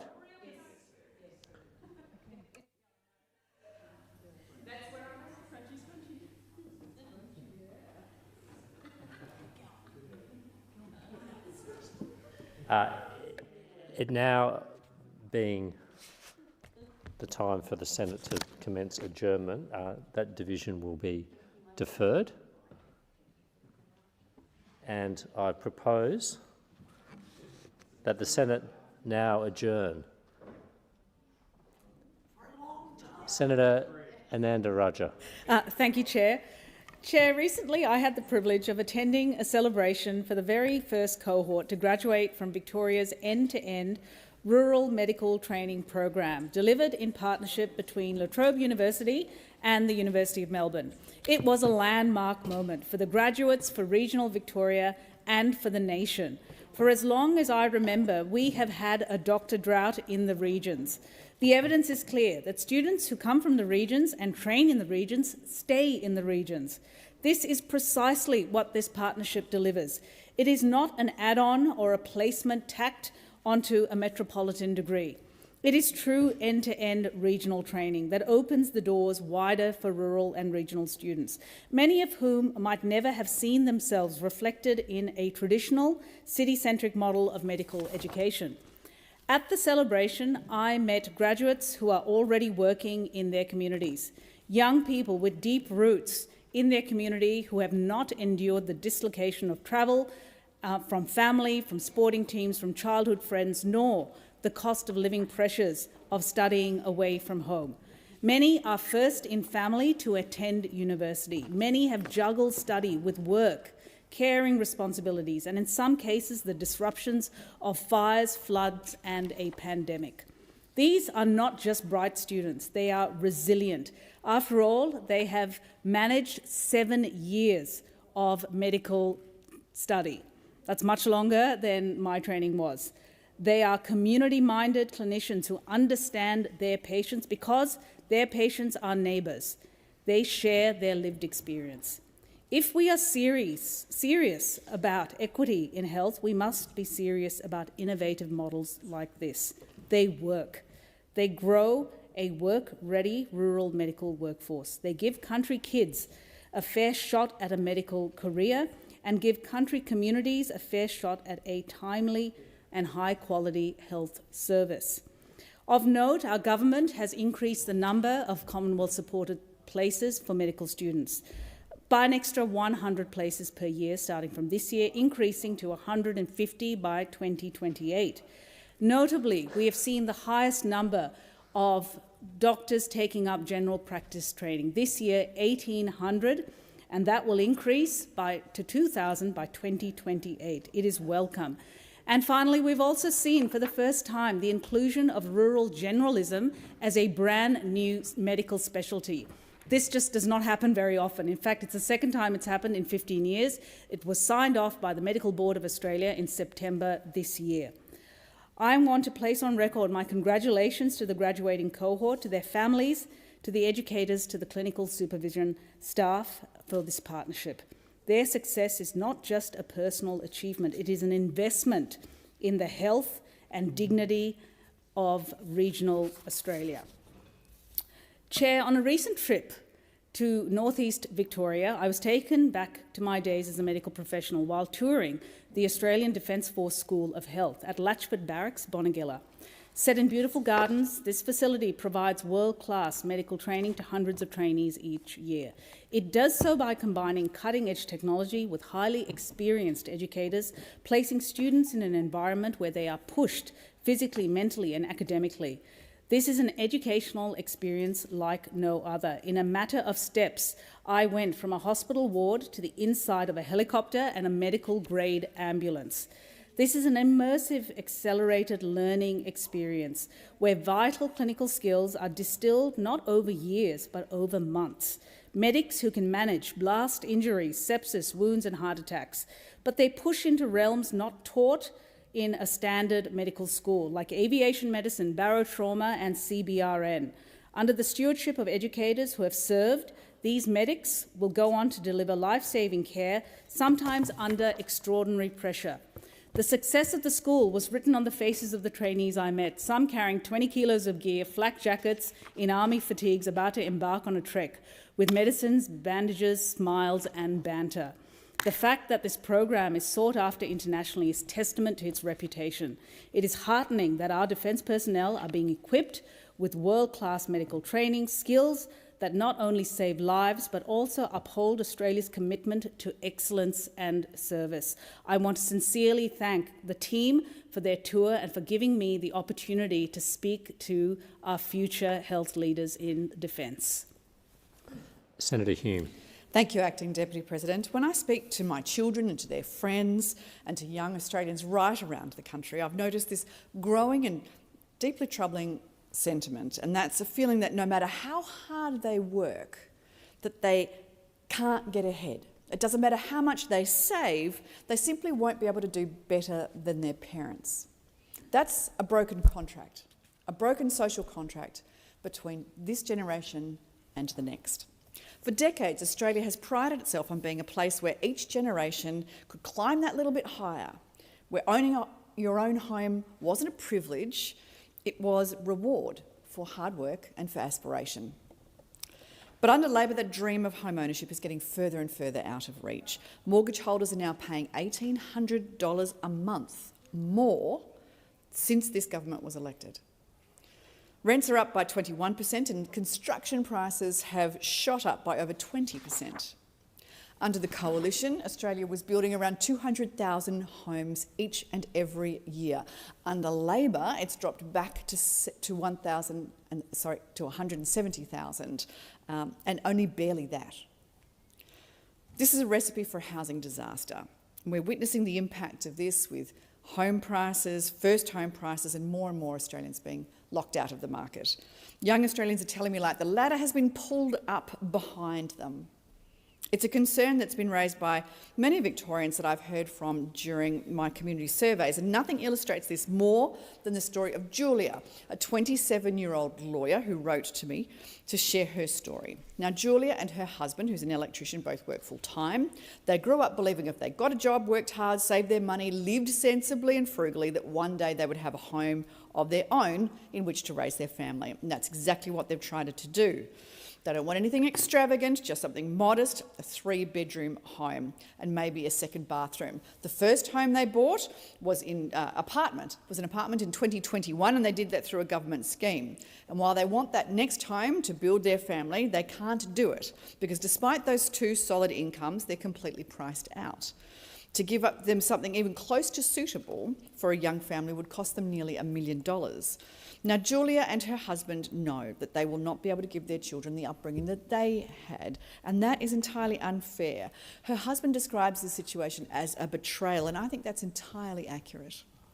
Young Australians are robbed of their aspiration and opportunity. That great Australian dream is becoming further and further out of reach. But it's clearly not enough of a concern to those opposite, because at the time that this government has presided over a collapse of Australian housing construction, Australia is also experiencing the largest population surge in our history. Australia is giving us more people, but fewer homes, and that is unsustainable. Labor's $10 billion Housing Australia Future Fund has delivered 17, I'll repeat that, 17 houses in just 2 years. 17 houses. The promise of 1.2 million new homes is already being walked back, not just by those in front of the camera, but by those in the department as well. Now that's a real concern. Instead of cutting red tape, Labor's introduced 5,000 new regulations, and these have smothered builders, smothered councils, and smothered home owners in paperwork, in bureaucracy, and in compliance. Under Labor, everything takes longer and it costs more. Australians deserve better. We must keep the dream of home ownership alive for the next generation of Australians. We must keep it attainable, and we must keep it accessible, particularly for young Australians. And that's why I'm introducing the Unlocking Supply of Family Homes Bill 2025 into the Senate this week. This bill will make it easier for older Australians to downsize their home, freeing up much-needed family homes for younger families. It's not the only solution to the problem, but it is one solution. It's easy, it's there. It's a simple and effective way to get more family homes onto the market, and I hope it will receive support from right across the chamber, because this bill can remove some of those intractable barriers and unlock supply. These are homes that people like Julia and her husband desperately want and need. There is no one way to tackle the housing crisis, but certainly not over-promising and under-delivering from a government will do it. My message to young Australians is this: the Liberal Party is on your side. You deserve a chance to build a life and a family and a home of your own, and we will always fight for policies that will allow you to do exactly that. Senator Payman. Thank you, Acting Deputy President. I rise tonight to speak on the escalating humanitarian and security crisis in Sudan, and to honour the voices of the Sudanese Australian community leaders who met with me recently. The head of mission from the Sudanese Embassy, Ahmed Abdulatif, and community representatives in Perth, Mohammed O. Ibrahim and Yaqub Yusuf. Sudan has endured unimaginable suffering since April 2023, when conflict erupted between the Sudanese Armed Forces and the Rapid Support Forces militia. Since then, the RSF has seized control of one of Darfur's 5 states, committing acts of ethnic cleansing, mass displacement, sexual violence, and grave breaches of the Geneva Conventions. More than 12 million people have been forced from their homes, the largest displacement crisis in the world today. Recent ABC reporting confirms that the United Nations found credible evidence that the United Arab Emirates have been arming the RSF, the very militia accused of genocide in Sudan. International investigations, including from the Wall Street Journal, have also revealed financial and military support flowing to the RSF through Libya and Chad, forming part of a wider effort to divide Sudan and exploit its resources.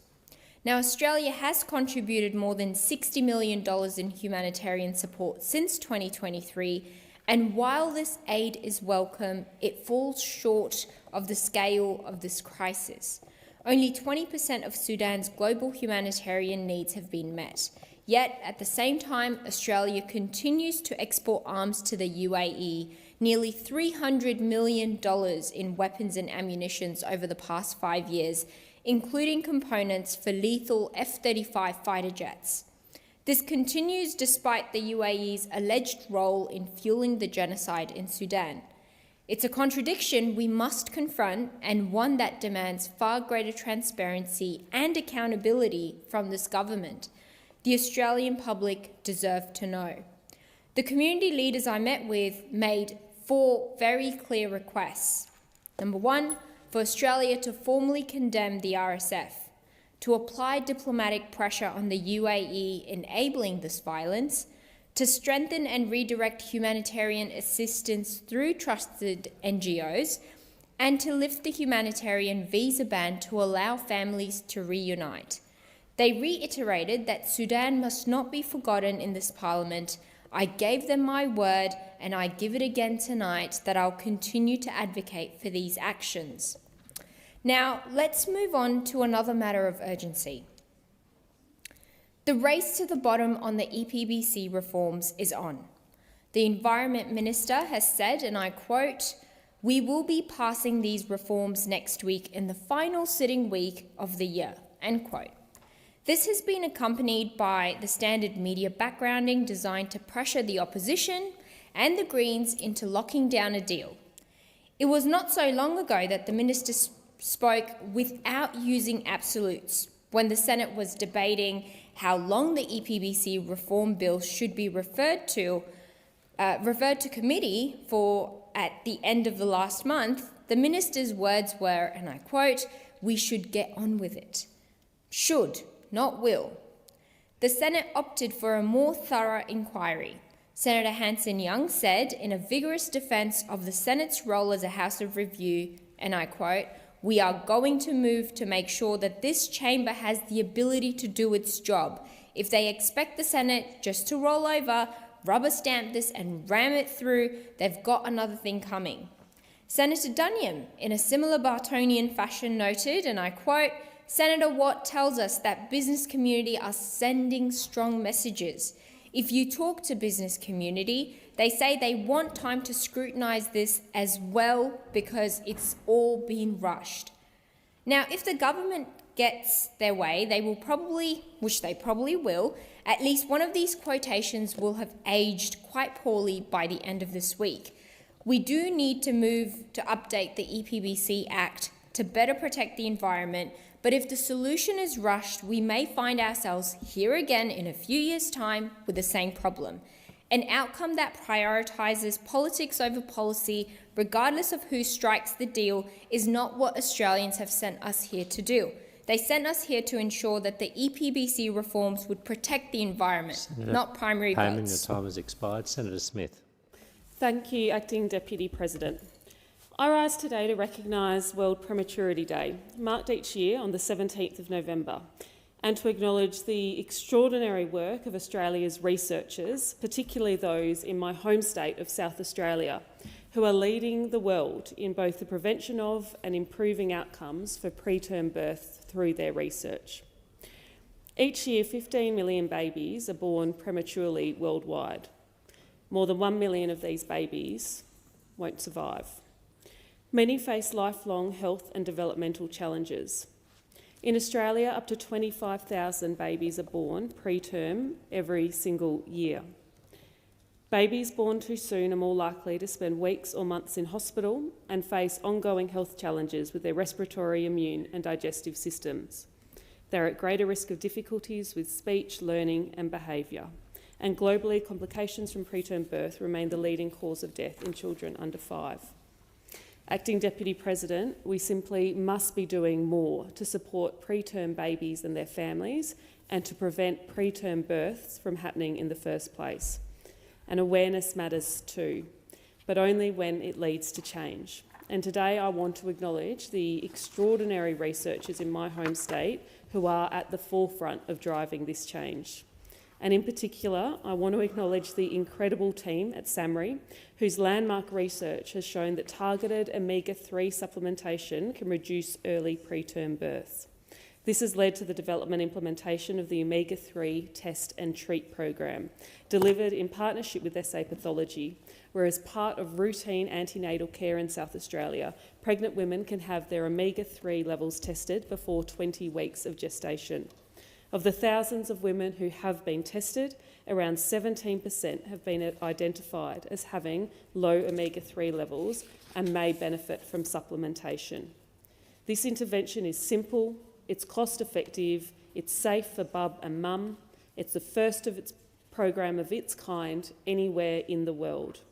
More than 32,000 women in South Australia have accessed this program. Just imagine if we were to scale it to a national level or indeed an international level and the impact it could have. I also want to shout out to the Centre of Research Excellence in Human Milk Nutrition for Preterm Infants and Alice Rumbold in particular, who briefed me on their work just recently. This national program focuses on improving breastfeeding outcomes and donor milk use for the most vulnerable newborns. Their research shows that even small increases in breast milk intake during neonatal hospitalisation can improve cognitive outcomes later in childhood. I know not every mum has the option to breastfeed, but for those who can, or for those who can access a supply of donor breast milk, we know human milk feeding has an enduring impact on the lives of children born preterm. The CRE is developing new resources for families and for clinicians. They're conducting world-class trials and supporting a new generation of researchers who are dedicating their lives to improving the lives of preterm babies. None of this would be possible, of course, without support from the NHMRC and the Medical Research Future Fund. I am so proud as a South Australian of these researchers, the clinicians, the nurses and all of those families who are part of this effort, because their dedication is saving lives, and this research and this work has the potential to do so much more good across Australia and across our world. On World Prematurity Day and every day, we honour the babies born too soon, the families who walk this journey with strength and courage, and the researchers who devote their professional lives to ensuring that babies arrive safely and to ensuring that babies can thrive. Senator McLaughlin.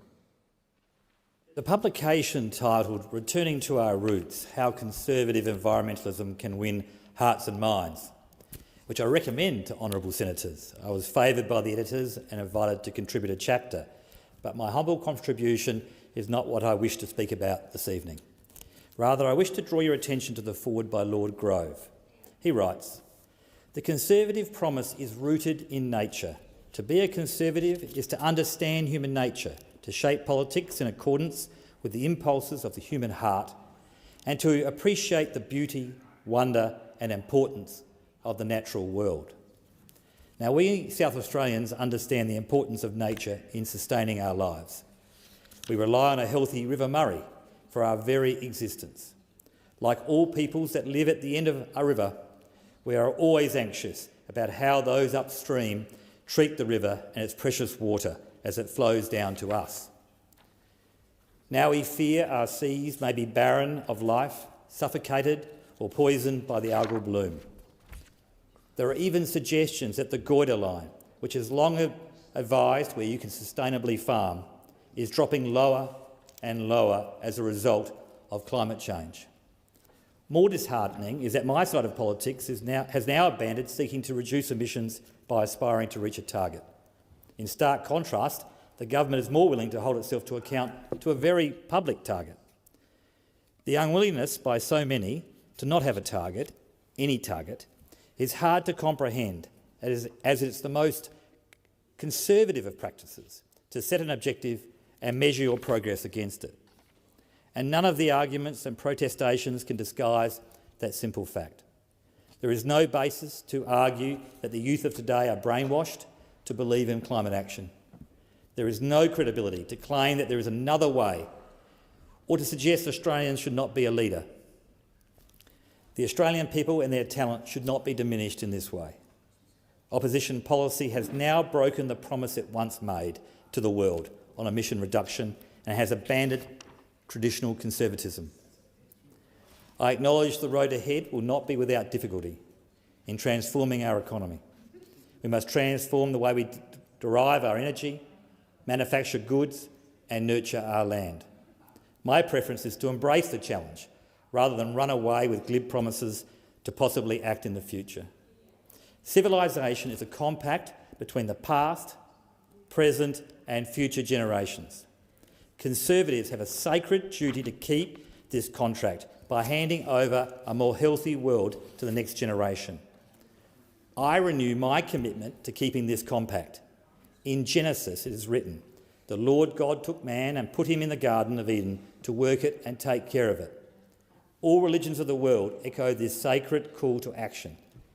Real conservatives hear it.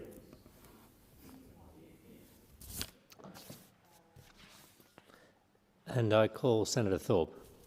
Thank you. This speech was written by an Aboriginal person who advocates for our kids in out-of-home care. It's truth-telling of the devastating experience of a young Aboriginal girl currently residing in residential care in Victoria. Imagine living in a house where the furniture is bolted to the floor and the TV is locked up. You live there alone. The house is staffed 24/7, but the youth workers usually do 8 to 12-hour shifts. They spend time watching you on cameras, ready to lock themselves in the office if you get upset. You're told this is your home, but it's nothing like the one you were taken from. You can't have privacy. Even your bedroom, the only space that feels like yours, isn't really safe. Workers can come in whenever they want, read your poetry, your journals, your pain. You can't cook, use glass or use cutlery. You are considered dangerous and out of control. You're told you're high risk, but it's never explained what this means. You feel so alone, no friends, denied connection to culture and family. You were 12 when you were removed, placed straight into residential care. You had been self-harming, struggling with your mental health, and didn't know how to express what you were feeling. You needed help. Your mum was doing her best to support you, but at the time it wasn't enough. She asked the system to help. She didn't get it. Instead, you got taken away. You haven't been to school since year 6. You wanted to, but there was never a stable placement. Moved from town to town, house to house. You were reminded daily that you were the problem, too challenging, too broken, too hard. In one placement, you met older girls who introduced you to drugs and to men who promised attention in exchange for photos, gifts, your body. You were exploited, assaulted and ignored. You told workers, child protection and even the police, but nothing changed and no one was caught. Sometimes you got exploited up to 10 times a day. Sometimes these men hit you, steal from you, and one even pushed you down the stairs, breaking your leg. You feel worthless and like this is the closest love you will ever get. You have overdosed more times that you can count on and your mental health gets worse every day, but you don't know how to address it, so your drug use gets worse. You feel so alone and sometimes think about taking your own life because it seems like the only way out. The system that was meant to protect you became the place where harm continued, hidden behind paperwork and policies. This isn't an isolated story, it's one of many. In 2016, the Child Protection identified that child sexual exploitation in residential care isn't rare. It's happening everywhere. It's happening to the very children the state has promised to protect. In places that are state-run and state-funded, where traumatised children are placed because they need protecting and safe alternatives to their family's home. There are no Aboriginal-specific sexual assault services in this country, and currently 2 services in Victoria provide direct services to victims of child sexual exploitation. One is grossly underfunded and one is not suitable for young people in residential care. According to the Yoorrook Justice Commission, in 2023, there were 2,867 Aboriginal children in out-of-home care in Victoria. They are 21.7 times more likely to be placed in care than non-Aboriginal children. At the Aboriginal Children's Forum this year, we heard that 146 Aboriginal children are currently living in resi care. This is just Victoria. These numbers tell us the system is broken. Residential care has become the default, not the last resort. These children are denied culture, education, stability and hope. They are growing up without the basic human rights every child deserves. Governments are pouring millions into a model that harms the very children it claims to help. We cannot afford to ignore this any longer. How many more children must be exploited in state care before children matter? Senator Ciccone. Thank you very much, Acting Deputy President. Tonight, I'd like to join my colleagues alongside the SDA and TWU unions and workers in the lead up to the Make Amazon Pay Day on November 28, a global day of action that coincides with Black Friday. Workers and unions have raised for some time concerns about employment practices in parts of Amazon's operations worldwide, including the use of casual, labour hire and gig-style arrangements, as well as the pressure created by high-performance targets and monitoring systems. I also note the rallies held by these unions across several states last week. There is ongoing discussion about the tax practices of multinationals and the impact this can have on Australian businesses that meet their full obligations. The Albanese government's workplace reforms and our new procurement rule preventing union-busting practices in government contracts are an important step forward. So every company should treat their workers fairly and contribute responsibly, and no company should profit at the expense of their workers, and that is why I am part of the Make Amazon Pay campaign. On another note this evening, as we enter the summer months and the bushfire season, it's important to recognise the vital role Australian forestry industry plays in protecting our communities and its ongoing efforts in bushfire prevention and mitigation response. Every year, Australia's forestry sector invests more than $100 million directly into preventing and fighting bushfires. Recent survey work by the Australian Forest Products Association provides a detailed picture of how industry supports bushfire prevention and emergency response, working with government agencies, volunteer brigades and landholders. The survey found that forestry businesses maintain 137 fire towers, staffed and equipped with detection cameras, and an investment worth around $8 million. Also, create fire breaks, roads, prescribed burning and other mitigation practices worth almost $65 million.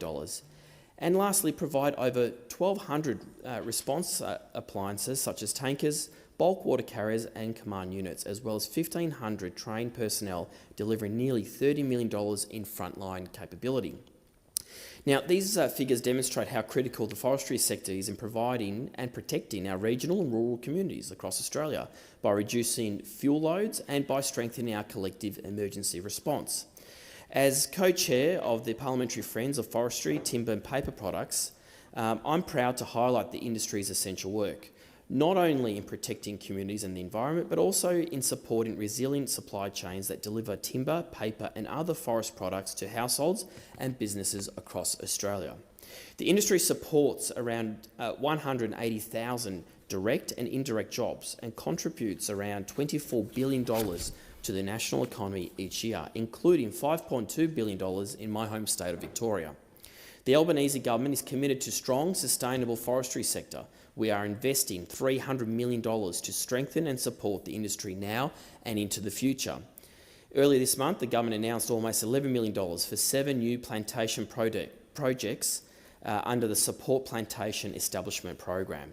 These new projects will establish around 5,500 hectares of new hardwood and softwood plantations across New South Wales, Western Australia, Tasmania and the Northern Territory. The initiative supports private industry, First Nations businesses, farm foresters and state forestry bodies, helping to meet domestic timber demand, reduce emissions and create jobs right across the country. Now, total government funding under the program now exceeds $57 million, supporting more than 30,000 hectares of new plantations nationwide. This investment delivers on key priorities of the timber fibre strategy, which maps a pathway to strengthen the entire supply chain from growers to processors to manufacturers. Now, I was also deeply disappointed by last week's announcement of the closure of the Associated Kiln Dryers sawmill in Yarram, Gippsland. The loss of 73 jobs will have a profound impact on workers, families and the wider community, especially so close to Christmas. I acknowledge the work of the Timber, Furnishing and Textile Union in supporting those affected. Australia's forestry industry is essential, not only for our economy and regional communities, but also to meet the challenges such as housing, climate change and building a future made here in Australia. Its contribution to bushfire prevention, emissions reduction and the materials that we so desperately need for new homes is absolutely clear. And that is why the government will continue to back the forestry sector, ensure that it remains strong, sustainable and ready for the challenges ahead. Thank you, Acting Deputy President. This week, the Prime Minister posted to social media, and I quote, our 20% cut to your student debt has started rolling out. But with government debt of around $1 trillion, it's disingenuous and misleading to say that this debt has been cut. We must never forget that the government has no way of paying its bills or settling its debts without using your money.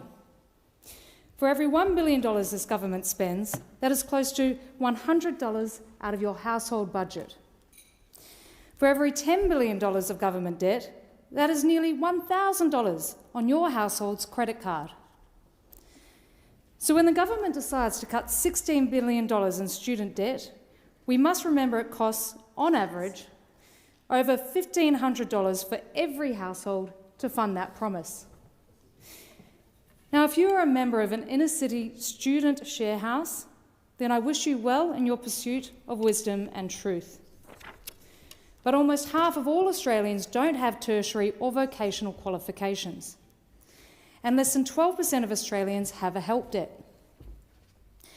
But what most Australian households do have is daily worries about how to put food on their table and clothes on their children. The average working family struggles to pay for the costs associated with their own children's education. Why should they be paying the tuition fees of university students? I absolutely understand the struggles that students are facing, and there's not much else for young people to be excited about financially under this government. But pursuing higher education is a personal choice, and it is a good choice, because studies have shown that higher education levels correlate to higher lifetime earnings. But this half-baked policy, if you can even call it a policy, is the only socialist initiative I've heard of that subsidises higher income households. The Labor Party has always pitched itself as a party of the worker, but it is clear that the Labor Party has become the party for inner-city elites. Now, the $16 billion will be added to the Albanese government's growing debt pile, and there will be interest on that, which the government will pay using your taxes. To all the students who are celebrating the wiping of $16 billion of student debt, it has not been wiped. It's just been shifted, and it will be recovered in the future with higher taxes that you will pay for the rest of your working life. We must remember that this government is not getting smaller, it is getting bigger. This government is not getting more efficient, it is getting more costly. And the burden of that cost is borne by you. We should be less concerned about how the government can give more to us and more concerned with how the government can take less from us. Announcements of big spending should not be treated as a triumphant government initiative. This is the most blatant political bribe in Australia's history. A government that takes money from working families to subsidise the academic pursuits of university students. The last election saw more announcements of electoral spending in the history of this country. And it may be exciting to hear that your local footy or cricket club is getting new change rooms, or a new grant for your multicultural festival, Market Square. $1 billion here, $10 billion there. Everyone gets $1 billion towards something they are interested in. Announcements of big spending should be treated as a cautious warning that families will have to make sacrifices in their home to pay for the ideas of desperate politicians that will not hesitate to take your money to save their careers. It's time this Parliament had an honest conversation with the Australian people, especially with Australian young people. When asked about the HECS debt in question time today, the Labor Minister for Youth, Jess Wolf, said Labor is supporting young people through higher wages and lower taxes so they can earn more and keep more of what they earn. Well, guess what? The young people of Australia were sold a lemon. 3 million Australians were promised an immediate cost of living measure, but they will pay more for it in the long term. The first tranche of emails and texts to the lucky recipients was sent out last weekend saying their HECS debt had been wiped. On average, $5,500 was wiped, paid for by the rest of the tax-paying nation, the size of which is about 5 times more than those with the HECS debt. So where's the text to the rest of us who are going to have to pay for their education bill? Just remember, when Labor spends, you pay. Senator Antic. Thank you. Earlier this month, the people of New York City elected a new mayor who supports a radical swing towards socialism. You can't really expect young people in this country wouldn't fall for the sweet siren song of the left, though. And here in Australia, we've got to urgently take heed of these lessons, because if you're under 35 and you're living in one of our capital cities or any regional centre, then you're staring down the barrel of $1 million starter home, a HEX debt that grows faster than your wage, and you've probably been brainwashed into thinking the climate's on fire. Then if you're one of those people, it's not unreasonable to think that the left's pitch sounds a bit seductive. They promise to burn the whole system down and then rebuild it, free everything, seize the mansions of the rich and turn them into co-ops. And it's not hard to see why that lands like oxygen in a room full of smoke. The left, of course, are selling a cure which is much, much worse than the disease. But here's the part that no one on the right wants to say out loud, because we're the ones that are letting young people down.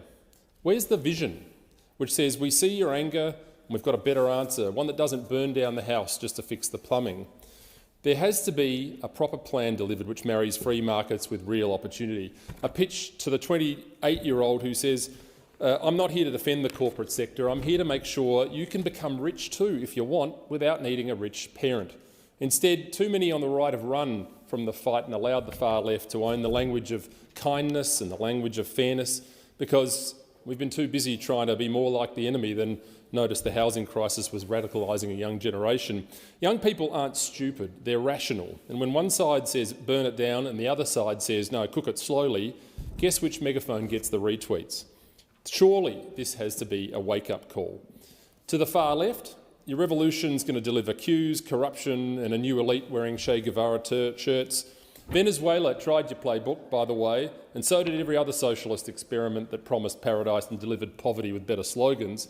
Wealth isn't a fixed pie to be sliced up, it's a garden to grow, and you can't redistribute your way to prosperity when the pie stops expanding. To the right, stop hiding. We've got to offer a principled alternative. Champion markets that work for everyone, not just the top 1%. Back policies that reward risk, punish rent-seeking and make home ownership possible before someone's 40th birthday. Talk about wealth creation and be the adults who say we'll fix the system without torching the village. And to the young people listening, you're right to be angry, but don't let the anger hand your future to ideologues who've never run a business, who've never balanced a budget or met a payroll. Ask the left, where's the money going to come from when the rich leave their jobs all to dry up? And ask the right, what's your plan to make sure the next generation isn't permanently locked out? Now, the right of politics is down, but it's not out. It needs reform, not revolution, and it needs courage and not cosplay. And it needs you, not as drones of the far left or collateral damage for the complacent right, but as the generation that demands a fair go and a generation that demands a system that actually delivers for them. Thank you. Senator Hodgkin-May. Thank you, Acting Deputy Chair. Over a year ago, is my mic on? Yeah. Over a year ago, I stood here and urged Labor to save Windsor Community Children's Centre, a beloved community-run early learning centre in my home city of Melbourne. After huge pressure from the centre, from the Greens and from the community, Labor promised to save it. They made an election commitment to work with the local council to buy the site from Swinburne University. But 6 months on, Windsor is again on the brink. 80 families and 30 educators could be out by the end of December. Swinburne needs to accept the offer, yes, but Labor made the promise and must keep it. Labor needs to step up, keep their word and stop forcing anxious families back into a fight that they should never have needed to restart. Labor, we are calling on you to work with Swinburne to deliver the solution that you promised. Our community cannot afford another broken commitment. I rise to speak on the International Day of the Elimination of Violence Against Women. Violence against women and girls is not just a crisis, it is one of the most pervasive and devastating human rights violations in the world. And here in Australia, the reality is devastating. One woman is killed every single week as a result of domestic and family violence. These aren't numbers, they are lives. Stolen, families shattered, communities grieving. They are a reminder of how far we still have to go. But violence against women doesn't stop at our borders. It is global, it is entrenched and it is escalating. Members of the Hazara community in Melbourne tell me that in Afghanistan, millions of women are living under a regime determined to erase them. Their education denied, their movement restricted, their dignity stripped. Every day without freedom is another day of violence. And today I met with members of the Sudanese community who described the horrors unfolding in Al-Fasher in the midst of a horrific humanitarian crisis and ongoing proxy war. We are hearing widespread reports of systematic sexual and gender-based violence being perpetrated by the RSF. These are crimes against humanity committed in real time while the world looks away. The message is clear. The fight to eliminate violence against women isn't symbolic. It is urgent, it is global, and it demands action, not words. The Australian government must do more, and as a first step, we must fully fund violence prevention and frontline services, deliver culturally safe and community-led support for women, and centre the rights, safety and self-determination of women and girls in every international development program that we fund. We owe it to women from here, and we owe it to every girl growing up in a world that still treats her safety as optional. We must work towards a world where no woman anywhere is silenced, subjugated or erased, where freedom from violence is not an aspiration but a guarantee. Earlier this month I spent time on beautiful Murujuga country in Karratha with Raylene Cooper and Auntie Esther.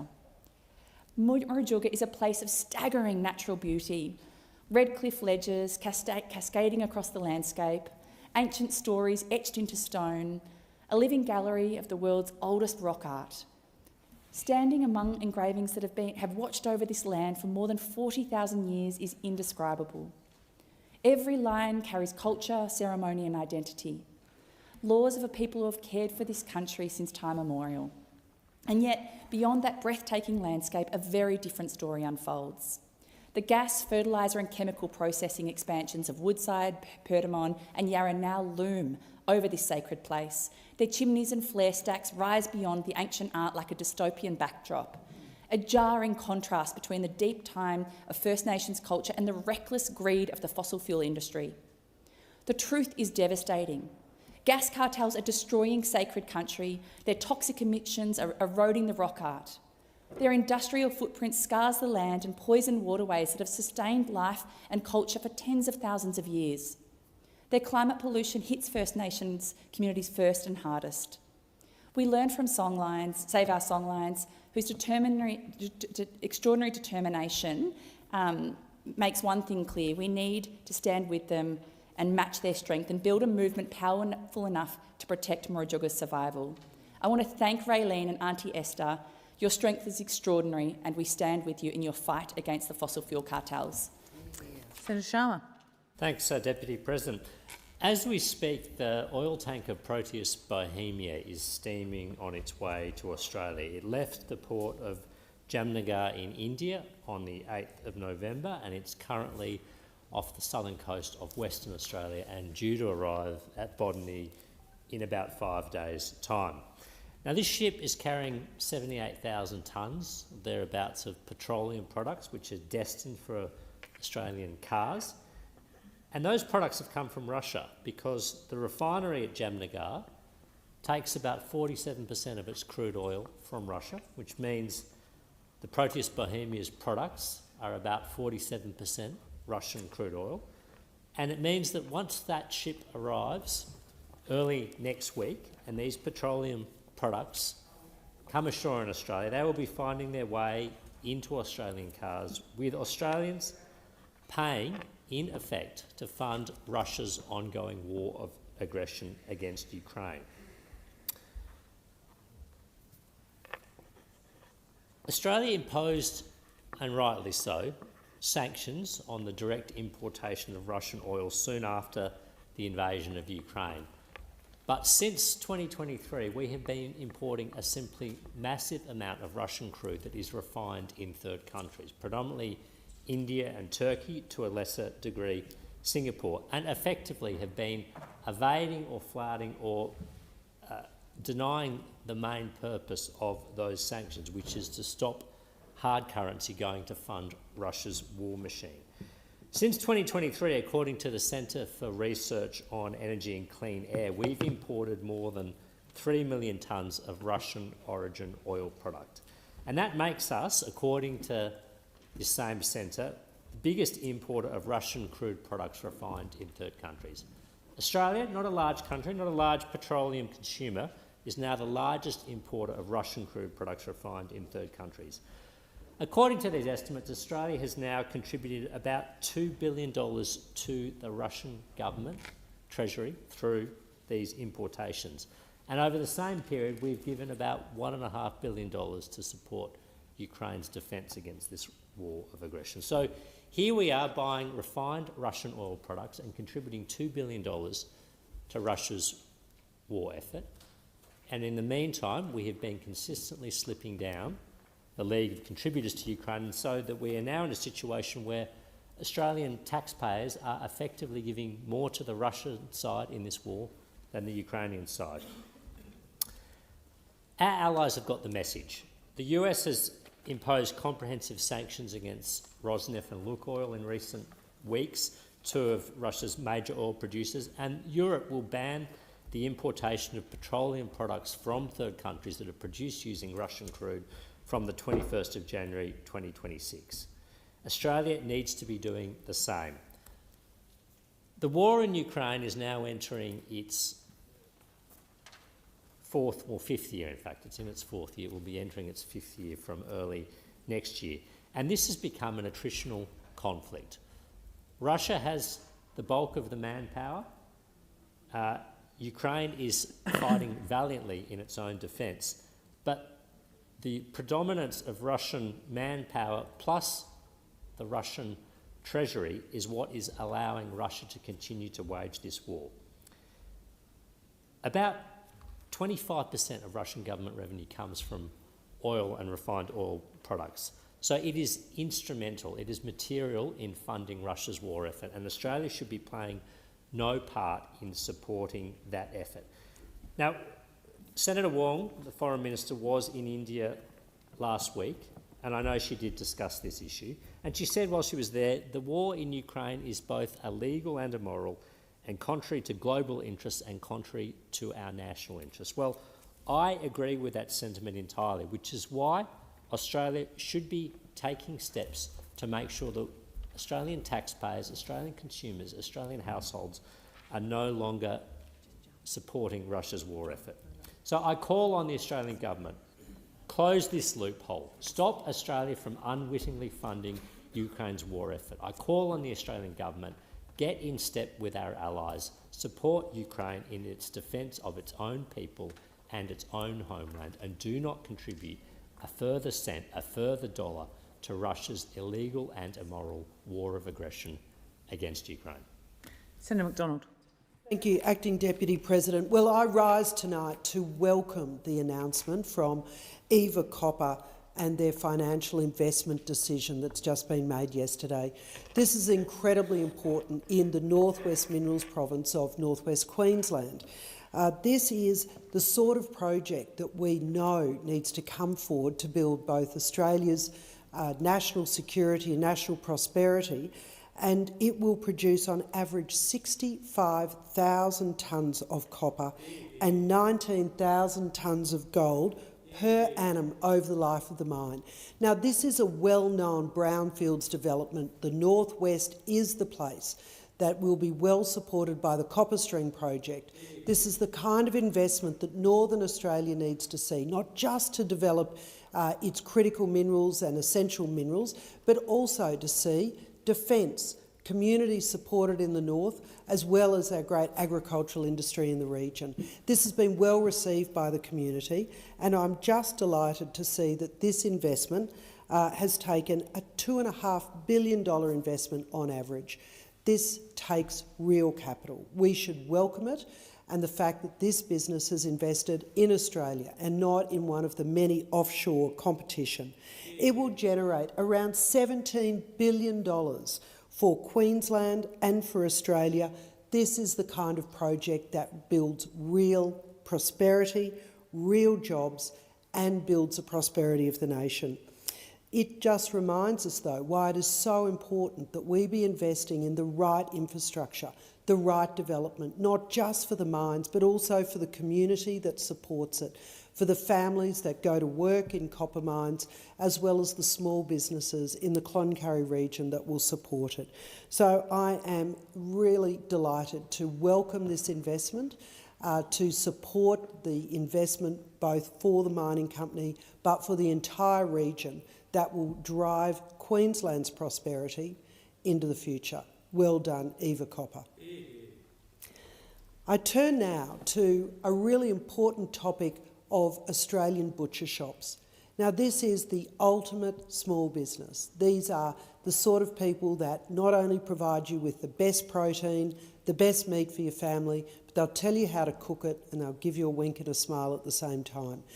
This is an incredible part of our northern economy, and so it was shocking to see the Australian government do a review that excludes butcher shops from centre pay payments. Now, I know of a small butcher shop in North Queensland that supplies Indigenous community members who come in from the Cape and the surrounds of Cairns. They come in to buy good quality protein for their families, for their community, so that they can cook it because they don't have access to local fresh protein in their own communities. But under Services Australia, they've made the decision to exclude only butcher shops. Of course, you can still buy meat from a supermarket. I think that's outrageous. This is the sort of small business who employs apprentices, who make sure that Indigenous communities and other vulnerable and disadvantaged people are able to use their centre pay card to buy real food. But butchers have been excluded. So we will be fighting hard to make sure that there is more equity, more equality for communities who want to be able to access both a small business that provides a real apprenticeship opportunity to young people from that community, as well as customers who want to come in and be able to cook real food for their families. I think that Services Australia has made a really big mistake in this decision. I think the Minister needs to go back and have a look at what is the sort of bureaucracy that is making decisions about how you can spend the money that Australian taxpayers has given to disadvantaged people, and why can't they spend it in a small business that is singularly focused on providing protein and good quality food to communities.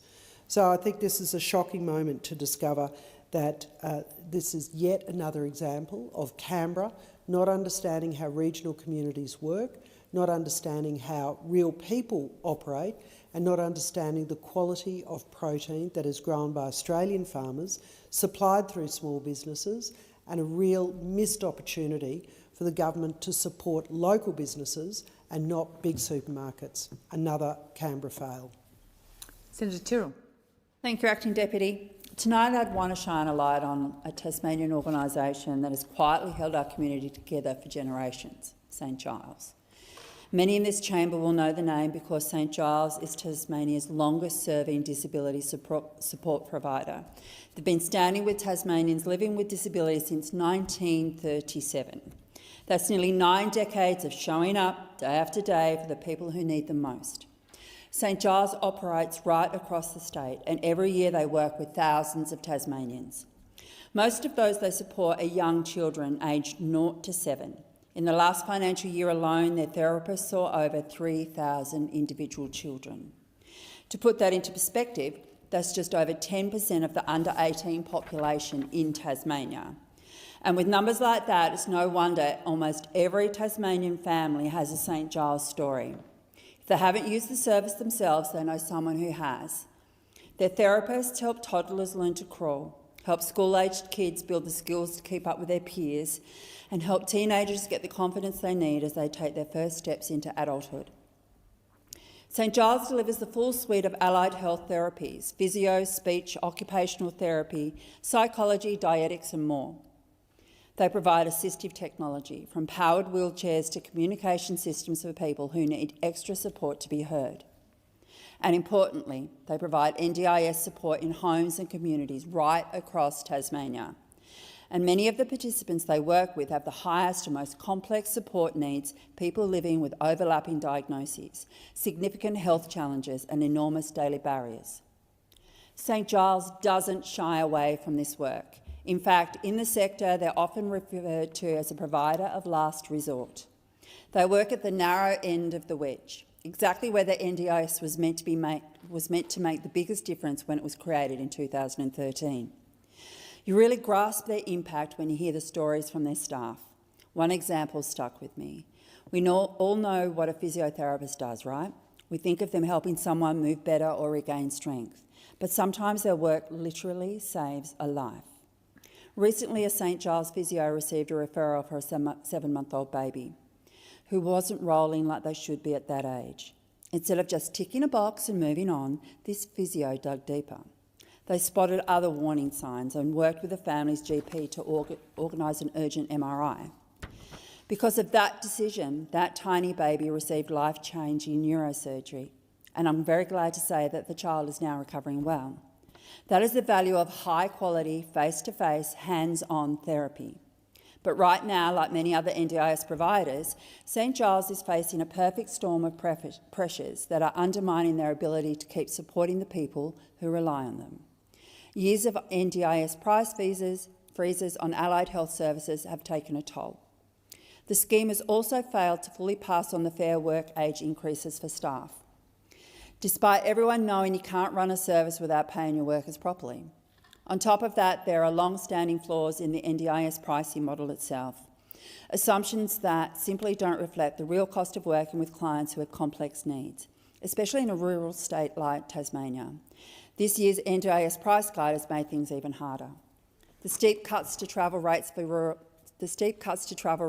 rural and regional providers hit states like ours the hardest.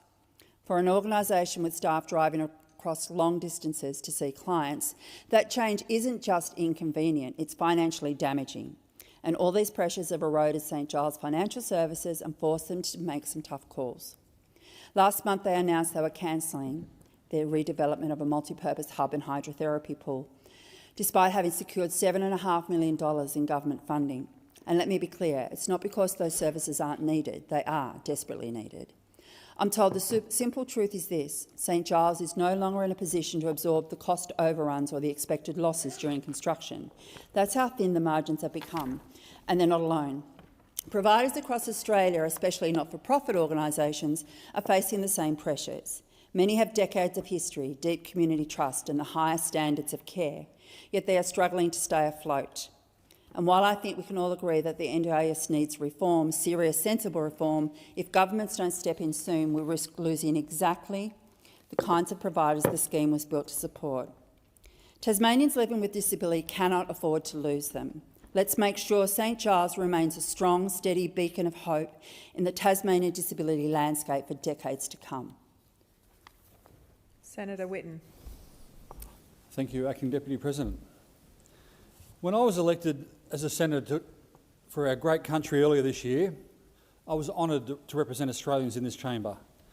Yesterday, I witnessed our Senate censure, gag and suspend our leader, Senator Hanson, for 7 days. Senator Hanson was denied introducing a bill in the Senate, the introduction of a criminal code amendment, prohibition of the Burqa and other face coverings in public places, Bill 2025. The bill bans the wearing of a burqa in a public place in Australia. In a move of absolute hypocrisy, the Senate decided that Senator Hanson would be denied her right to speak to the bill, in effect stopping debate and gagging Senator Hanson. To bring attention to this complete and utter hypocrisy, Senator Hanson wore the burqa into the chamber. The Senate descended into chaos and suspended proceedings. Senator Hanson was again denied her right to speak when she was named for wearing the burqa. The Senate today decided that Senator Hanson would be suspended for 7 days, denying her the right to represent the people of Australia, the people she was elected to represent. The Leader of One Nation was denied her right to hold this government to account. It is apparent freedom of speech does not apply in this chamber. If you think... Really? Yeah. If you think we have problems with our current government, well, just imagine for a moment how bad they would be without Senator Hanson. My colleagues Senator Roberts and Senator Bell and myself to question the governance of Australian people. Consider for a minute how the rules of the Senate and being applied by the Senate, Senator Faruqi was wearing a keffiyeh in the Senate the same morning, yesterday morning. A keffiyeh has a history of being internationally recognised insignia and symbolism of racist and violent jihad who openly call for the murder and genocide of an entire demographic of people based on their religious beliefs. I would bring to the attention of the President the state of this chamber yesterday morning. Given the violent genocidal significance of this keffiyeh, Senator Faruqi was wearing this very symbol of hatred in her own stunt to bring political props into the Senate. Senator Whitten, can I just... Sorry, can you just take your seat? Senator Shoebridge. I'm loath to take a point of order in an adjournment speech, but well, let's just this keep member it to, is now making... Excuse me, Senator Shoebridge, do you have a point of order? I do, if you let me articulate it. This member is now making repeated slurs and assertions, personal attacks against Senator Faruqi. They are clearly out of order, in gross breach of the standing orders, and I'd ask that you draw his attention to that and ask him to withdraw those attacks on Senator Faruqi, to withdraw them unconditionally.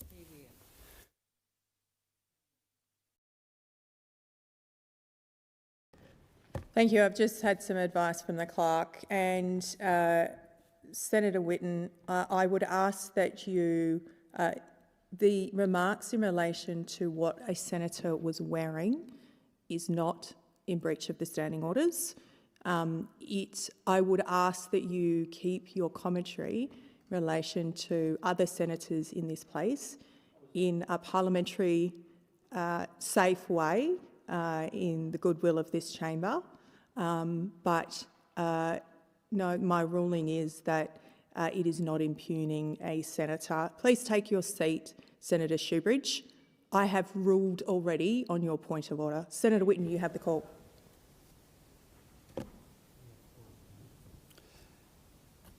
And what did the Senate do about this? Senator Shoebridge, you do not call out to the acting Deputy President while you are on your feet. You are well aware of the rules here in the Senate. If you would like to raise a point of order, that is different from the ruling that I have just presented to the Senate.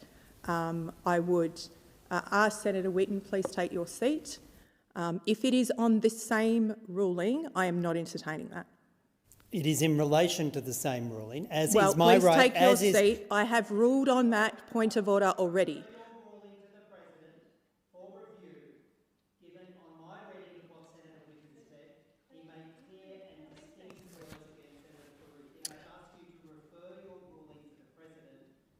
No, I will not refer my ruling to the Senate President.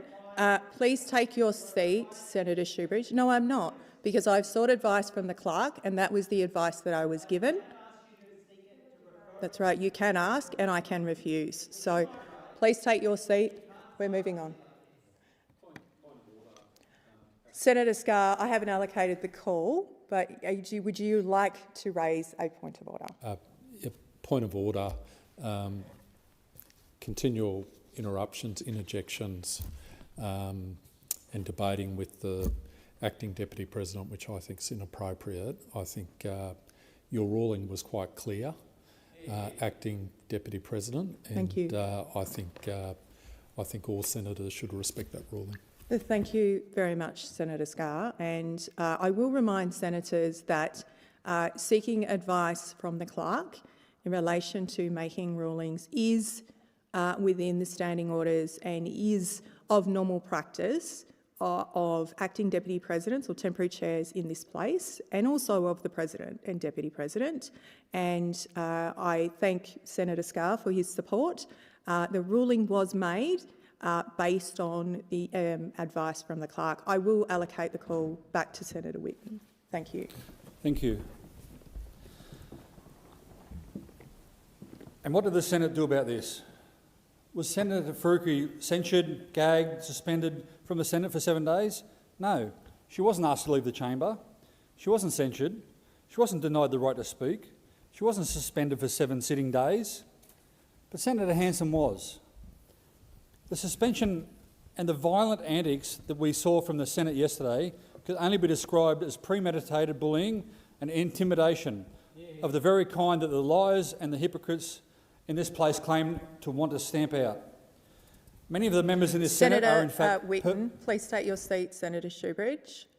Senator Whitten, I did issue a warning in relation to impugning other motives and senators within this place and containing your language to ensure that it is parliamentary. So can you please follow that ruling? I withdraw. I think in the goodwill of the chamber, withdraw your comments that may have been taken in that tone. I withdraw. Thank you. Many of the members in this Senate are in fact perpetrators of the very crimes that they claim to oppose. This is a classic example of when it is okay to use the crimes of Senate-sanctioned intimidation and violence when it is convenient to do so. What mess has our Australian Senate descended into? The question of why the Senate is sacred to let Senator Hanson represent the people of Australia has to be asked. One Nation has the preview event tonight for our animated movie on political life, a super progressive movie, booked at the Parliament House Theatre since the 16th of October. This afternoon, just hours before the event, we were advised that the screening was cancelled owing to the risk of offensive material in the trailer. People have flown from all around the country to attend this event. The administration of Parliament House and its venues must be beyond reproach. One Nation has every right to consider this was a political decision. If it was not, they would have simply asked to see the trailer. One Nation would like to now know who is behind the decision. Thank you. Senator Polley.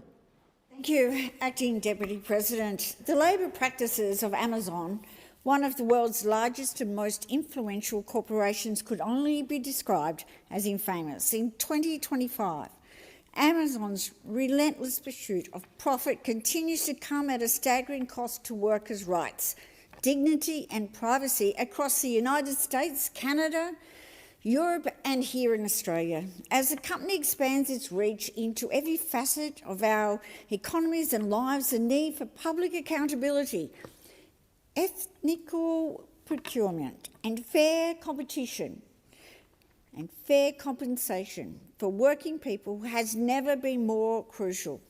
Amazon's opposition to unionisation or an organised workforce is neither isolated nor accidental. The company's aggressive tactics to stifle collective bargaining are well documented. Take the Amazon warehouse in Staten Island in New York, where workers made history by successfully forming a union. Instead of respecting this democratic decision, Amazon engaged in relentless union busting and refusing to bargain in good faith and inundated workers with anti-union propaganda.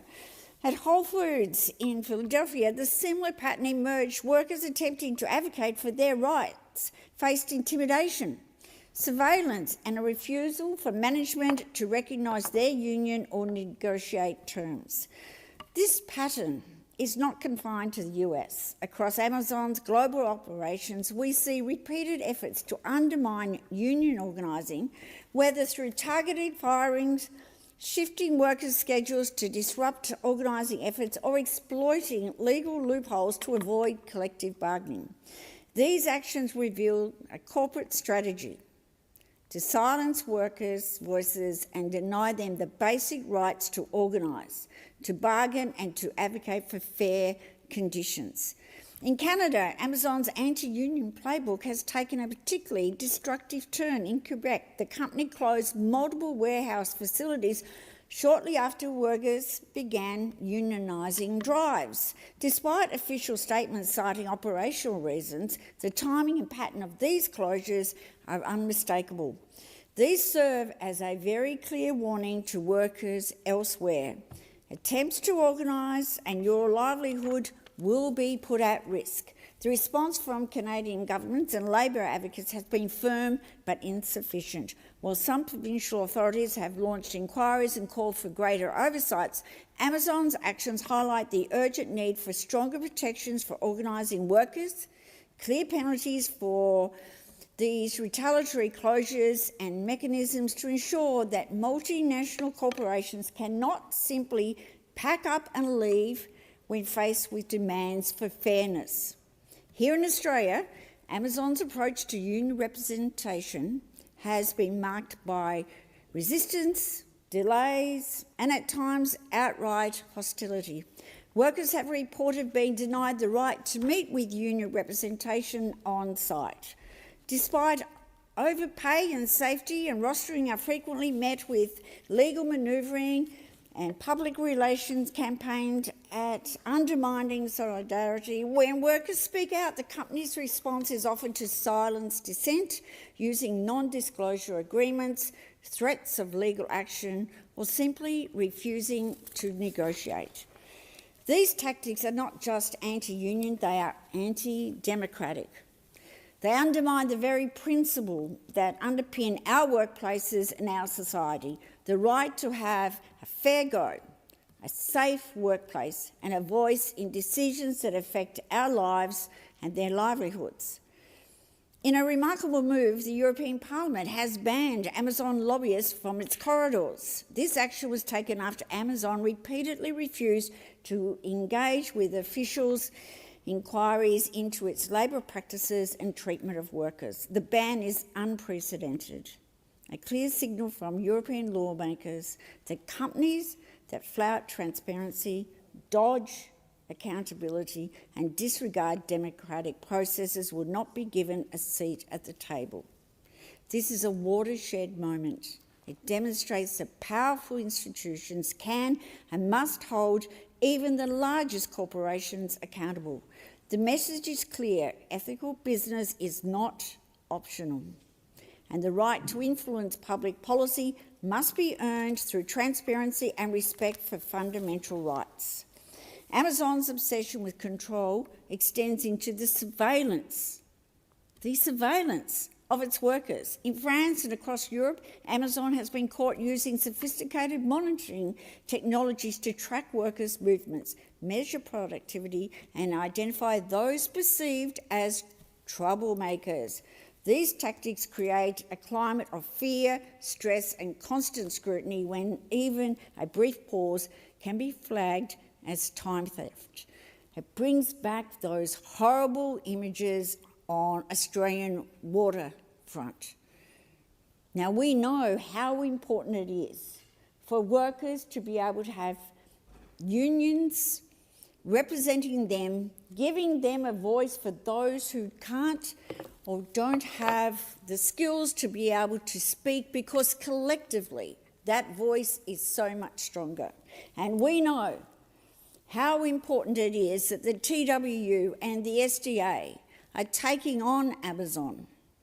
They will take on corporations who don't play by the rules. Australians expect to have a fair day's pay for a fair day's work. They don't expect and won't accept surveillance of their lives.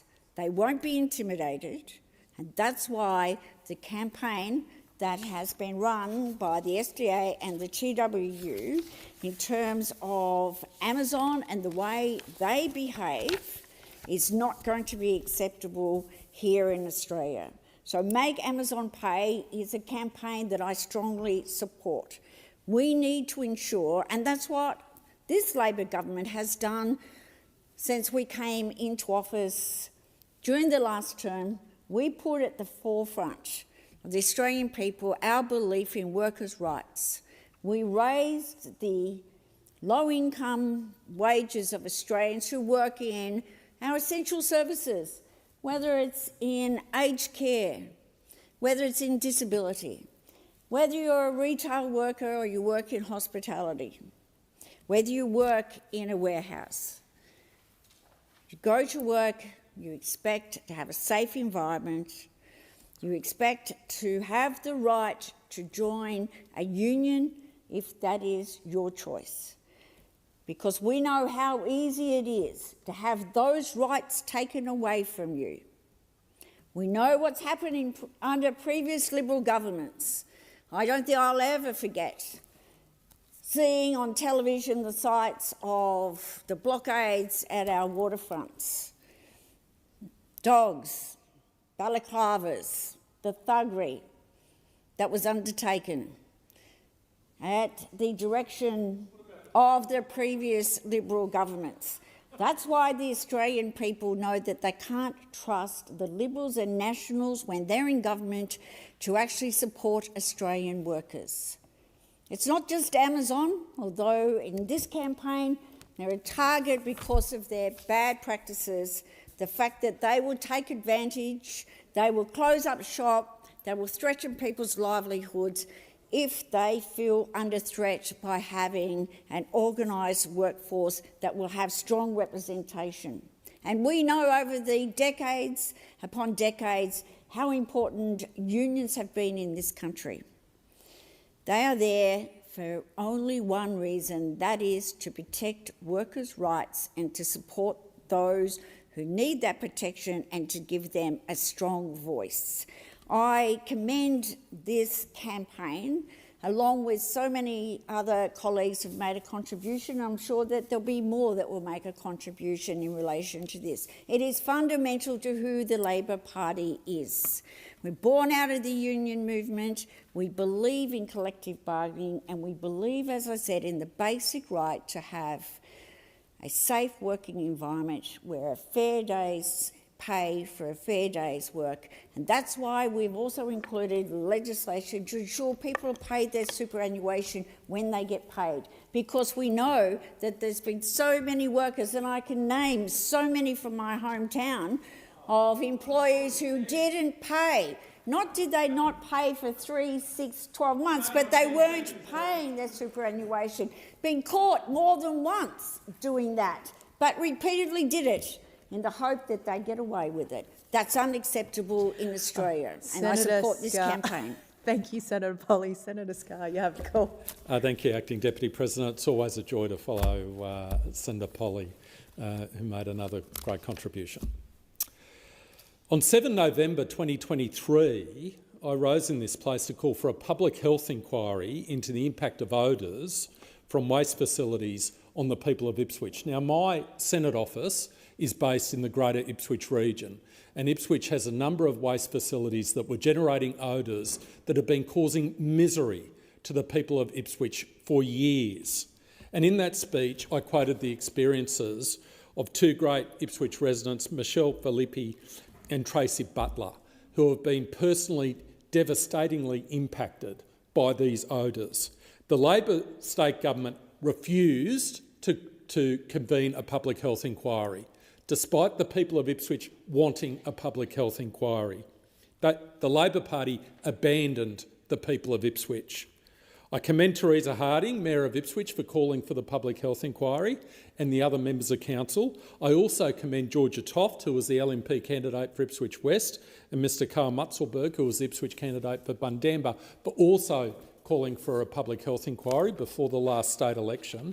And I especially commend the Chrysler Liberal National Party government for actually convening the public health inquiry. So what did it actually find? Let me quote. The findings presented conclude that odour from the Swanbank and New Chum industrial areas are impacting the community's health. That's what the inquiry found. And there are 8 findings. Finding 1, thousands of Ipswich residents experience symptoms they attribute to odour from industrial areas. Finding 2, the most common symptoms include respiratory, ear, nose, throat, neurological, gastrointestinal, skin and mental health symptoms. It goes on. The symptoms experienced are consistent with those described in medical literature. The odour is highly offensive and is impacting the well-being of residents. Finding 5, issues with respect to exposure of these odours to the people of Ipswich. Odorous chemicals in the air do not need to be at toxic levels for them to impact human health. Finding 7, There are certain types of waste which are highly odorous and play a significant role in causing the health effects being experienced by those living in close proximity. And it goes on and on and on. It talks about the impact on the mental health of the people of Ipswich. The Crisafulli LNP government has now implemented all 8 recommendations of that public health inquiry. It is a great result for the people of Ipswich, but no thanks to the Labor Party in Ipswich. On 19 November 2025, I attended a commemoration for the victims of election-related violence in Tanzania, and I rise today to stand in solidarity with the Tanzanian Australian community. There were horrendous actions undertaken by the security forces in Tanzania against those who were protesting against unfair elections in Tanzania. At the commemoration, I received a letter from the Tanzanian Association of Queensland. It called for a number of things. First, that we raise our voices, Acting Deputy President, to address the ongoing issues and ensure that people can demonstrate safely in Tanzania, and call upon the Australian government to use all of its forums, access to all multinational forums, to advocate in that regard. Secondly, it called upon the Australian government to exercise heightened caution when providing financial assistance to Tanzanian state institutions, especially given the actions of their security forces. I've written in those terms to the Honourable Senator Penny Wong, our Minister for Foreign Affairs, and I trust that Senator Wong, as she always does, will carefully consider the requests from our Tanzanian community, and I stand in solidarity with our wonderful Tanzanian Australian community. Last Saturday, Acting Deputy President, I was extremely pleased to meet with the wonderful Kurdish Australian community in Adelaide. And this is a wonderful community. They fled persecution, particularly in Iran, found safety here in Australia, and have built wonderful lives in South Australia and indeed across Australia. I was so impressed by the businesses they've started, including painting businesses, carpentry businesses, hospitality businesses. I was so impressed by their entrepreneurial endeavour. I was so impressed by their community engagement and the quality of the activities being undertaken by our wonderful Kurdish Australian community in Adelaide. They are making outstanding Australians, representing the very, very best of Australian values, and it's an absolute blessing that our Kurdish Australian community found safety here in Australia. One point which they asked me to raise, and which I raise now, is the issue with respect to our humanitarian program, finding places for those members of the Kurdish community, especially those who have fled Iran and are in Iraq, to accommodate people of Kurdish background living in those very difficult circumstances, people who have close family connections in Australia, and to call for the Australian government to consider their representations in this regard. Acting Deputy President, earlier this year I had the pleasure of visiting Dandenong, and I was so impressed by the positive impact the Hazara community has had on Dandenong. I met so many members of the Hazara community who came to Australia as refugees and have built their lives here in Australia. I had lunch at one restaurant. I was talking to the owner. I asked him about his restaurant, and he advised me that not only did he own the restaurant, he owned 4 or 5 additional small businesses in Dandenong. I met a fantastic gentleman who came to this country as a refugee in the late 90s, who had nothing, absolutely nothing, and he's effectively started a supermarket chain. Absolutely incredible. The entrepreneurial spirit, the contribution to our beautiful country, and the community values of the Hazara community in Dandenong. So I would like to place on record my great respect for the Hazara community across Australia, but in particular in Dandenong. And in that context, it is tragic that I need to rise today to speak and pay, to give my commiserations to the Hazara community in Dandenong with respect to the passing of Fariba Hassanzada and her 6-year-old son Farzad, who tragically lost their lives in Dandenong Creek. And this is an absolute tragedy. Fariba was a devoted mother of 3. Her little boy slipped into the swollen creek, and Fariba did what any loving parent would do. She went in after him. And in that moment, her courage and love were absolute. But the waters were unforgiving, and both Fariba and Farzad were swept away, and both lost their lives. A family shattered, children left without their mother, and a community grieving. So I wanted to place on the Senate Hansard my sympathies, and I'm sure it's shared by all senators in this place, for Fariba and Farzad's family, and also for the Hazara community in Dandenong, and say that we are with them at this time, and our thoughts and prayers are with you. Senator Shoebridge. Thanks. The wall of secrecy around Australia's cruel and corrupt offshore detention arrangements with Nauru must be torn down. Any system based on intentional and deliberate cruelty inevitably attracts corruption, and Australia's offshore detention regime is no exception. For over a decade, report after report has shown that refugees on Nauru have been subjected to torture and cruel, inhuman and degrading treatment. This has included hundreds of children. To allow this to happen, Labor and the Coalition have led a process of moral disengagement from the pain and suffering of people who have been sent to Nauru, engaging in self-deception strategies that deny the reality of the abuse, always putting politics and 3-word slogans over human decency and basic morality. However, it turns out when you choose a morally corrupt path, you inevitably choose a financially corrupt path too. And this is where the money comes in. Construct is an Australian corporation that contracted with the Australian government for offshore detention in Nauru between 2012 and 2022. The largest of the Nauru contracts Construct had was for operating Nauru's detention facilities.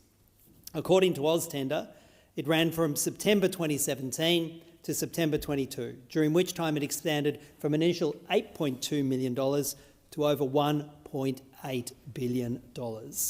This contract was won without tender by a company that had no experience in detention facilities and was nominally an engineering company. The cost to Australian taxpayers has been eye-watering. According to official government figures, the cost to hold a single refugee in Nauru in 2021 was more than $4.3 million a year. It should come as no surprise that Construct has been investigated for gross misuse of public money spent on insuring luxury vehicles, jewellery and investment properties. But this has already been made public, and I want to address something else tonight. To deliver services on Nauru, Construct, like Broadspectrum before them, had a series of subcontracts with local companies, and every contract that exceeded $50,000 was actively approved by Home Affairs. One of their contracts was with the neatly named 1402 LRC Car Rentals and Constructions. And remember that name, because AUSTRAC, Australia's leading government financial intelligence agency, has had them and a whole bunch of senior politicians in Nauru in their sights. An until now secret information report by AUSTRAC that was produced sometime before September 22 details a series of suspicious transactions involving then President, now Speaker of the Parliament of Nauru, Lionel Anjima, his wife Ingrid Anjimia, and then MP, now President David Adiang. Here's what it says, and what I say now are direct quotes taken from the secret AUSTRAC briefing. Official sensitive information report, President of Nauru, Lionel Ruan Anjima and Associates, suspicious financial activity. Information summary. Suspicious matter reports submitted by the Bendigo and Adelaide Bank Limited's customer service agency in Nauru reported suspicious financial transactions by the President of Nauru, his family and associates. These transactions involved the movement of funds between personal and business accounts, transactions on behalf of others and activity indicative of money laundering and corruption. These suspicious transactions occurred over a 9-month period from January to September 2020 in Nauru, totalling over $2 million in combined credits and over $1 million in combined debits. President of Nauru, Lionel Anjima, First Lady Ingrid Njima, brother of the President David Njima, and Member of Parliament David Adiang are linked to the reported suspicious activity. Background. This information report relates to 3 suspicious matter reports submitted by the Bendigo and Adelaide Bank Limited, Bendigo Bank, Customer Service Agency in Nauru. Currently, there is no AML-CTF legislation in Nauru requiring a financial institution physically located in Nauru to report suspicious matters to the Nauru Financial Intelligence Unit, FIU. As a result, Bendigo Bank reports to AUSTRAC. AUSTRAC is under no obligation to share these reports with the Nauru FIU, but has responded positively to specific requests in the past. The SMR's suspicious matter reports mentioned in this information report have not been shared with the Nauru FIU. The financial activity reported in these SMRs identifies suspicious transactional activity from Nauru accounts by Nauru and politically exposed persons, including of the President, his family and his associates. SMR 12809820006, submitted on 7 September 2020, relates to rapid movement of large volume and value of funds by David Adiang, forming a suspicion of corruption and money laundering. Adiang has received funds from 1402 LRC Car Rentals and Construction, the company associated with the President's wife, I Anjiama. Adiang is a member of the National Legislature of Nauru and is the son of another politically exposed person, Kenan Adiang. He held a transaction account and is also listed as an additional cardholder for business account Global Procurement Incorporated in Bendigo Bank. WorldCheck database shows Adiang has held multiple positions in Nauru government since 2004.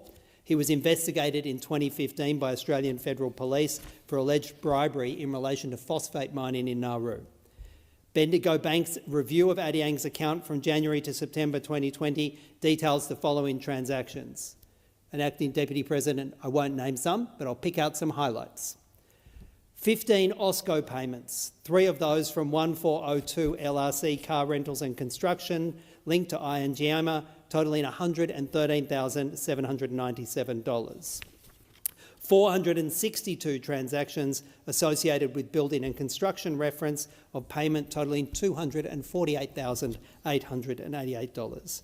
140 ATM withdrawals totalling $68,840 and 1 branch withdrawal of $700. SMR 128531035, submitted on 16 September 2020, relates to suspicious account activity recorded against personal and business accounts held by Nauru's President Lionel Anjima and First Lady Ingrid Anjima over the period of 9 months from the beginning of 2020.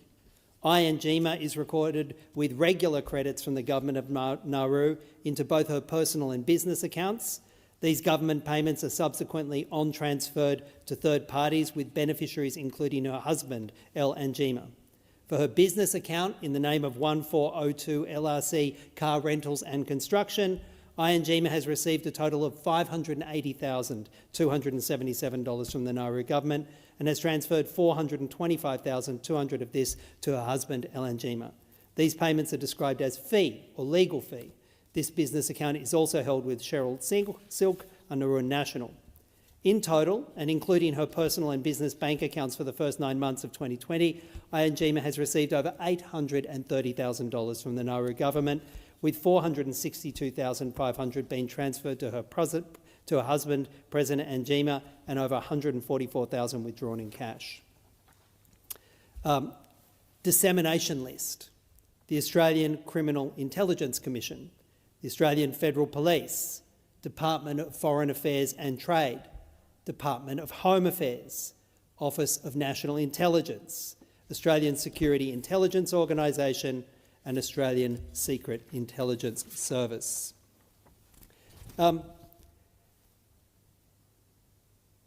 Until now, this secret information report by AUSTRAC that was produced sometime before September 22 has been secret. And what it shows is A bunch of this money was likely sourced from Construct. Still more came from the Nauru government, a government that Australia has had multi-billion-dollar dealings with, stretching over a decade. Australia knew about all these corrupt payments, including to now President Adeang, when the Albanese Labor government entered into a fresh $2.5 billion secret deal with his government this year. They are still hiding the MOU that underpins that agreement, hiding the payments that they are making and refusing to say where the Australian taxpayers' money is going. Is it any wonder they have cut a secret $2.5 billion deal with a government that is not just rumoured to be corrupt, it's a government that they know and knew to be corrupt. Remember that Home Affairs and the Department of Foreign Affairs and Trade were copied into that AUSTRAC report 2 years before they negotiated the latest multi-billion-dollar deal with Nauru and his government. Let me put this clearly. The Australian government has at all times known that the current Nauruan president and key members of his government are seriously corrupt, and they still signed a $2.5 billion deal with him. There is a reason that this is all happening like this, because corruption follows cruelty and it breeds in secrecy, and that's the Nauru deal and offshore detention all over. We must stop the rorts, stop the cruelty, stop the corruption and end this toxic deal. Acting Deputy. Tamil National Heroes Remembrance Day is one of the most significant events in the Tamil calendar. It's a day of profound remembrance for those who gave their lives in the struggle for dignity, justice and human rights. The fact that Tamils everywhere pause at precisely 5:45 p.m. to remember together is a powerful expression of unity. My thoughts and those of the Australian Greens are with the Tamil community across Australia and around the world who are marking this solemn occasion together. And I say these words now in the Australian Senate, ensuring that this Tamil Day of Remembrance is acknowledged in our nation's Parliament. To the New South Wales and Australian Tamil community who have gathered together today, we acknowledge the sacrifice. We will speak honestly about the past and commit to work together in peace and solidarity. Thank you, Senator Shoebridge. Senator Gosh. I rise today to pay tribute to a prince of Australian literature. Earlier this year, Peter Rose retired as the editor of the Australian Book Review after 24 years at that helm. During his tenure, Peter edited nearly 250 issues of the magazine, and more than 1,500 writers have benefited from his deep understanding of culture and language, as well as his vision for Australia's literary landscape. As Professor Frank Bongiorno has observed, if we think of Australia in imaginative, cultural and creative terms, Peter's stewardship of ABR must be considered a formidable national contribution. One of Peter's most important attributes as an editor was his deftness in crafting and shaping language. He brought, to borrow some of his words, a poet's attention to language to the job of editor. Unshowy and humble in outlook, Peter had a light and improving editorial touch. Literary critic and Yale professor Harold Bloom, in his book How to Read and Why, observed, "Literary criticism, as I have learned to understand it, ought to be experiential and pragmatic rather than theoretical. The critics who are my masters, Dr. Samuel Johnson and William Hazlitt in particular, practice their art in order to make what is implicit in a book finely explicit." Fine is an apposite word for Peter, reflected in the precision of his editorial incisions and grafts, the gentle manner of his delivery of this guidance, and the space that he created for writers, particularly new and young writers, to find and write in their own style and voice. I had the privilege of writing for the ABR under Peter's guidance. I remember with fondness the hint of a wry grin that would form on Peter's face when I pitched him a bad idea. It would then disappear just before he guided me away from folly, gently of course. I have lost count of the number of emails I have received from Peter with some variation of these words. "Dear Varun, thanks for a good review. Here's my light edit. Regards, Peter." What joy. His style of editing gave me the confidence to take risks with my writing at times, and he always made my copy better, editing with that generous and minimalist spirit. And I'm sure countless other Australian writers have similar experiences and have benefited likewise. Another of Peter's attributes is that he loves literary criticism. Book reviewing is often an unloved art. Yet with nuance and care and occasional riposte, Peter supported and defended and celebrated the place of critical writing and critical writers in Australia. As Peter observed in an interview, I think the great critics are as immediately distinctive and recognisable as, say, a jazz singer or a trumpeter or a great opera singer. The critics who excite me and whom I certainly look for at ABR are the ones with an individual voice, individual phrasing.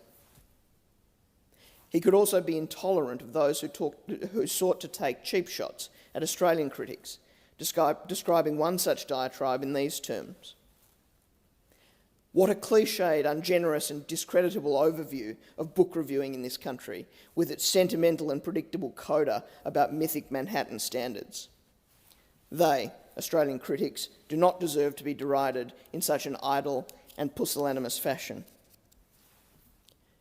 Of course, editing a literary magazine is not easy. In his 1946 essay, Confessions of a Book Reviewer, George Orwell noted the challenges of editing magazines.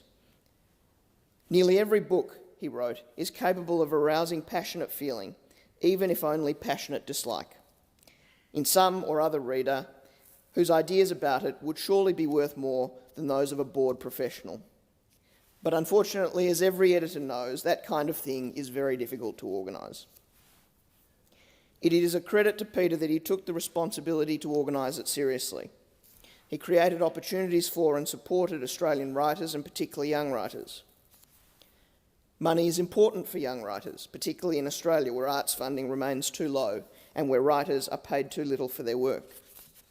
Peter was exercised by this. Deploying his astute financial sense and nuanced understanding of human nature, he set about seeking private funds to increase ABR's rates for writers and to expand the scope of the magazine and thus give it capacity to give young creatives more space to flourish. The additional funding, alloyed to Peter's audacity and imagination, has seen the magazine expand from its literary foundations to broader cultural pursuits. ABR Arts now offers critical pieces on music, theatre and other creative fields. ABR is also home to generous prizes and programs, including the Calibre Essay Prize, the Peter Porter Poetry Prize and the Elizabeth Joly Short Story Prize, and writing and editorial fellowships. Each of these initiatives create opportunities for writers today, and under Peter's stewardship, the magazine has actively sought to discover and promote new Australian talent, not just relying on or rewarding established or existing writers. Adjacent to the edifice that Peter built at ABR sits Peter's own creative work, which includes 5 poetry collections, 2 novels, a memoir and countless reviews. His memoir, Rose Boys, won the National Biography Award in 2003 and is centred around his family. Peter's father, Bob Rose, played football for Collingwood and was a legend as a player and a coach at the Mighty Magpies. He was inducted into the Australian Football Hall of Fame in 1996, and at Collingwood, the Most Courageous Player Award, which was created in 1991, is named in Rose's honour. 4 of Bob's brothers also played for Collingwood. Peter's brother Robert showed promise as a cricketer and as a footballer until a car accident left him a quadriplegic at age 22. Rose Boys describes the jarring impact of the accident and its aftermath on the Rose family. At turns sentimental, observant and unsparing, the book details the challenges of a family dealing with a young man whose spinal injury changed the nature of his life and changed the nature of the lives of his partner, his parents and his brother.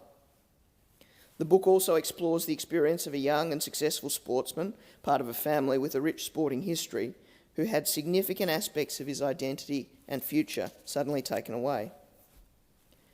With characteristic perception, Peter examines not only the enormity of what had been lost, but also the value and the poignancy of what was left. Describing a reunion of Robert and his Collingwood teammates, Peter wrote, "I was struck, as always, by their invincible camaraderie. Nothing had changed over the decades, the tales, the tunes, the harmony and the hyperbole. How sane they were and affable. I thought about what an extraordinary boon it had been for them joining Collingwood in their teens, instantly forming dozens of friendships and retaining them for the rest of their lives. There was something profoundly innocent, even boyish, about these men as they poured their late beers and slapped each other on the back. I felt they knew something about kinship and contentment that poets didn't. For all his attributes in prose, Peter is foremost a poet. I am not qualified to comment on his poetry, but it tickled me that his first collection of poems, titled The House of Vitriol, upset his parents because they thought the title referred to Peter's childhood home. It actually referred to the Parliament. I close on two passages from his poem Different Voices that seem appropriate both to that title and to this place. The first: do not doubt that somewhere in heaven, feeble-minded bureaucrats remember our trespasses fondly. And the second: cynicism came to dinner the other night. Exquisite manners, no appetite, drinks like a fish. Thank you, Peter, for your contribution to Australian literature and for your many kindnesses to me. Thank you, Senator Gosh. Senator Barbara Pocock. Thank you, Acting Deputy President. I did enjoy that contribution. I rise to talk about a significant new building in South Australia, South Australia's first skyscraper, 38 stories high, which is planned to be built a few metres from our South Australian Parliament on our precious public parklands in our city. It's called Walker Tower 2. It's the child of a rich-listed property developer, Walker Corporation, a multi-billion-dollar enterprise. It is a huge building of 38 stories, alongside Walker Tower 1, which is a mere 28 stories. Approval of this second Walker Tower was on the basis that it was offset. The approval of the first Walker Tower, was on the basis that it was offset and set back from Parliament House, that it didn't obscure the view of our beautiful Parliament building from the north, that it didn't disrupt the sightlines of this very important South Australian monument, and with the agreement that only 3 stories would be built next door to Walker Tower 1, the place where we now see a proposal for a building of 38 stories. On the 11th of June this year, the South Australian Planning Commission Assessment Panel granted planning consent for this building. Over 125 eminent South Australians since then, and many others, and this group included former Premier the Reverend Honourable Dr Lynn Arnold, AO, and former President of the Legislative Council, the Honourable Anne Levy, AO, and so many others, have signed an open letter calling on the Premier and the South Australian Parliament to stop the construction of Walker Tower 2, to protect our Festival Plaza as open civic space and retain it as public land. The construction of Walker Tower 2 would incur a major loss of open civic space and negatively impact really vital heritage values of our Parliament House complex and our beautiful Adelaide Park lands. These are 2 of South Australia's national heritage listings. We've got 9, but these are 2 of our national heritage listings. And if you've visited South Australia, you will have admired the beautiful green spaces, internationally famous, like Central Park in New York, for being the lungs of our city, beautifully planned by Colonel Light, and a prized aspect of living in our city. And you will also, I hope, have strolled down the boulevard of North Terrace, a cultural precinct of enormous historical significance in our city. These are the 2 heritage sites nationally listed which are at risk of serious compromise by this building proposal. As my colleague in South Australia's Upper House, Mr Rob Sims, said in the South Australian Parliament yesterday, the South Australian Government should intervene to prevent the construction of Walker Tower 2, and so should the Federal Government, using its EPBC powers to call in this project and assess its heritage impact and make a full and open assessment with consultation of South Australians about its impact on our heritage. So many South Australians care about the character and heritage of our city, and they've contacted me and they've protested at what is proposed for this site. Many planners, many architects, many ordinary citizens, trade unionists, people in our churches, and I want to especially acknowledge Robert Farnan, convener of Save Festival Plaza Alliance, and Elizabeth Vines, architect, who have kept me informed about what's going on at Walker Corporation too. The skyscraper that's being proposed will overshadow North Terrace and overshadow our Parliament House and obscure the view for the public. It'll prevent the public from being able to enjoy Festival Plaza, which is iconic civil space. This 160-metre tall skyscraper will be the tallest commercial building in Adelaide, and it'll include commercial office space on most of its floors. The South Australian Planning Minister has said that the plaza will be a vibrant space once the tower is finished, but just how many office workers will be there isn't clear, because we don't need another 38 stories of commercial space in South Australia with a 20% occupancy rate for commercial space at present. So why are we building yet another enormous office tower when what we really need in our city and in every other city and regional town in our country is housing for citizens who can't afford a house, can't get a rental, increasing rates of homelessness. This skyscraper risks turning one of Adelaide's most iconic public spaces into just another soulless commercial precinct, wrecking two critical national heritage sites. Lots of other spots you could put very tall buildings. I'm not opposed to tall buildings, but they should be in our CBD, not set on our beautiful river and compromising our beautiful parklands. You don't put a skyscraper right next to Parliament House. Imagine if we did it here in the Parliamentary Triangle.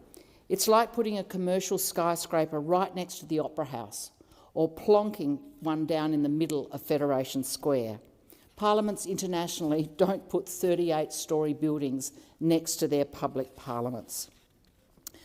No one does that, especially where it compromises historic heritage values. What we see here in this building is a massive change in the use of space and charging, wait for it, a ground lease to the Walker Corporation, a multi-billion-dollar enterprise, a ground lease of just $1 per year for 100 years. We're turning over to commercial space, a prime civic spot, massively significant in heritage terms, to a multi-billion operation which will lease it for commercial purpose. If this goes ahead, South Australians are going to have two giant towers overshadowing the People's Place, the People's House, reminding all Australians and South Australians who runs the show and robbing us of our beautiful civic space and national heritage. It's outrageous that Walker Corporation was granted exclusive use of this parkland site for their first tower. It is even more outrageous that we see a second one, which was initially agreed to be only 3 stories high, now a towering 38-storey monstrosity.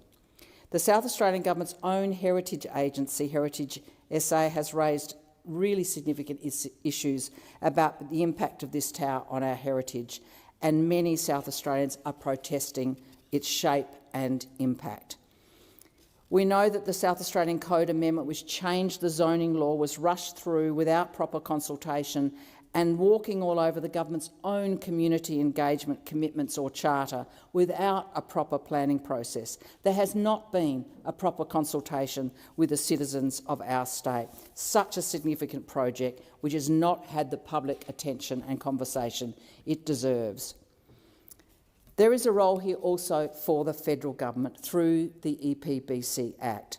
Minister Watt has the powers to call in this project under the provisions of this Act. The Act states that a corporation must not take an action that will have a significant impact on the national heritage values if of a national heritage place. And the guidelines in that Act state that if an action is adjacent to or within important sightlines, and if it has a significant impact, the proponent must not take the action without prior approval from the minister.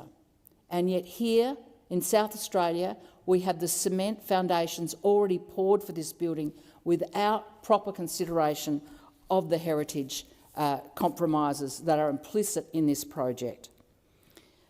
The EPBC Act gives the powers for rigorous assessment, including a 10-day public consultation period, should the minister decide to call it in. And we say, South Australians say to Minister Watt, call this project in, Minister. We want a say about what this means, and we want a proper heritage assessment. We have to see a full assessment of these impacts. We want to see the legislative protections for urban national heritage places. Otherwise, our EPBC Act and the notion of heritage listing is meaningless. Other factors, financial deals, politics, pressure for development, jobs, bureaucracy, all of these in this example are trumping the voice and views and heritage of South Australians. We must protect our significant values, our significant heritage.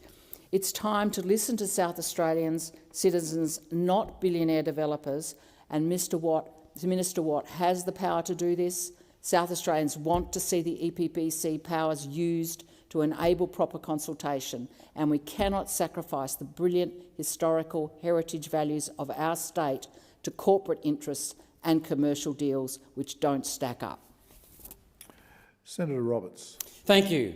This month, 55,000 carpetbaggers, technocrats and enablers gathered in the shadow of the Amazon rainforest to breathe life into the greatest climate change scam for one more year. United Nations Conference of Parties, COP30 in Belém, Brazil, has ended in failure. In this speech, I'm not being critical of the good people of Brazil, for whom one nation has tremendous respect. I am being critical of elitist politicians, bureaucrats, parasites and thieves sucking on energy subsidies who are blind to their own hypocrisy, incompetence and dishonesty.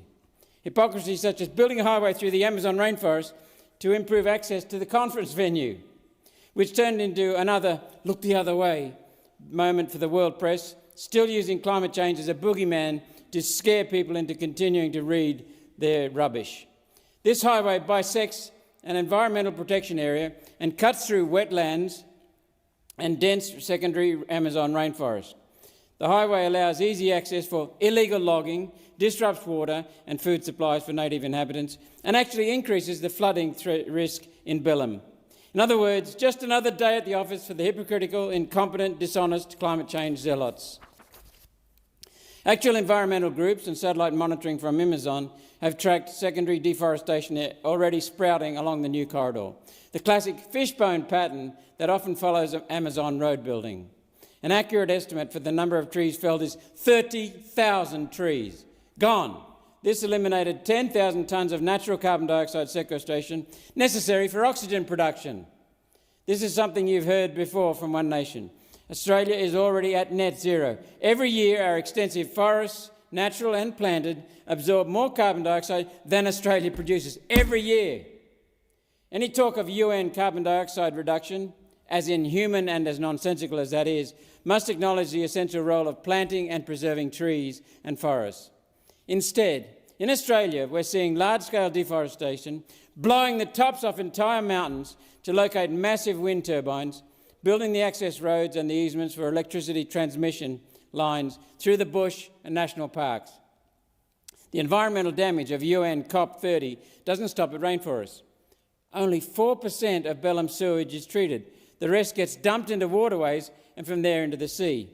Attendees at the conference were billeted on luxury cruise ships in the harbour in Belém.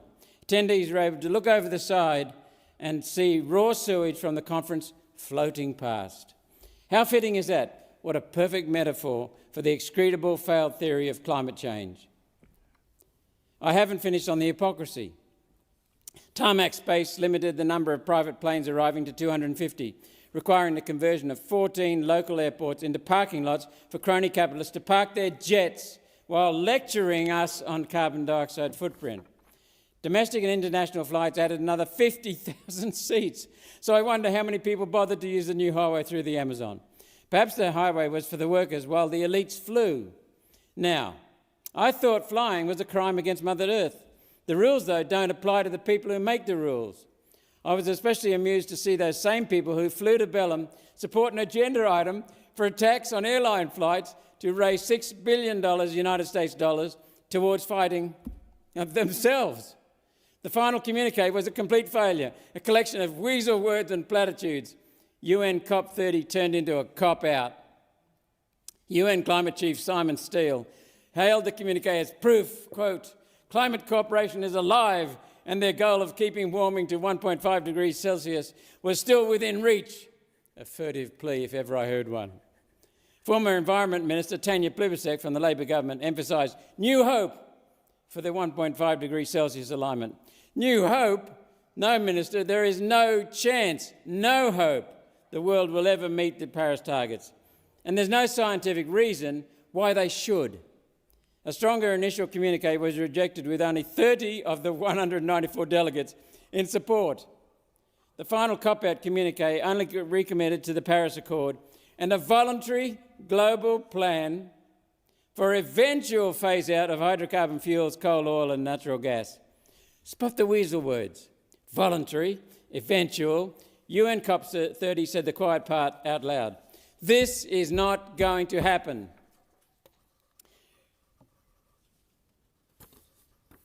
The truth is most countries have realised climate change science is wrong. Net zero measures are ruinous, and hydrocarbon fuels like coal, oil and natural gas are essential to maintaining living standards and for lifting underdeveloped nations out of poverty. This is about humanity. This is probably why Australia's Minister for Climate Change and Energy, Chris Bowen, has accepted a thank you job with the United Nations in acknowledgement of his service to the UN's crooked cause. Senator Roberts, just a reminder to refer to those from the other place by their correct titles, please. Minister Chris Bowen, that's right. That means using the pretence of global warming to facilitate the transfer of income, wealth and opportunity from everyday Australians into the pockets of the world's richest crony capitalists and their communist Chinese allies. His appointment has been criticised, although from my perspective, the less this bloke is in Australia, the less damage and hurt he can inflict on Australians. Events like Paris, like the Conference of Parties and Davos, are not just talkfests, as one attendee told me. They have two purposes. One is to see what the billionaires that pull the world's collective strings can get away with this year. The second is so these predatory billionaires can steer world events to increase their own wealth and power. As an example, BlackRock Inc. spent $10 million attending UN COP30 to advocate for a worldwide carbon dioxide tax and trading system so their executives can buy carbon dioxide credits and then live the same lives of plenty they live now. This isn't speculation. They actually said that. The videos are online. On the other hand, working Australians are increasingly being herded into smaller and smaller homes, smaller lives and smaller families, centred around train stations, which will ultimately become 15-minute cities. A world of working from their tiny apartments, stacked up in human filing cabinets, the latest approvals are now for 38 stories. Hundreds of families in an area that used to house 4 families and their backyards. Remember backyards? There's no place for personal space in this new globalist world of mass migration. You'll be kept in this virtual prison using a personal carbon dioxide allowance that prevents car ownership, prevents travel, prevents meat, and no pets, which eat meat. New clothes will be limited to 3 purchases a year. And no air conditioning. There's no provision for air conditioning in the platinum energy standard being advanced from the greens and the teals. And that code includes sealing a home so tightly to reduce energy loss that airflow is restricted and condensation leads to an ongoing problem with mould. Try that one in Queensland. And if you think, I will not comply, you will have no choice.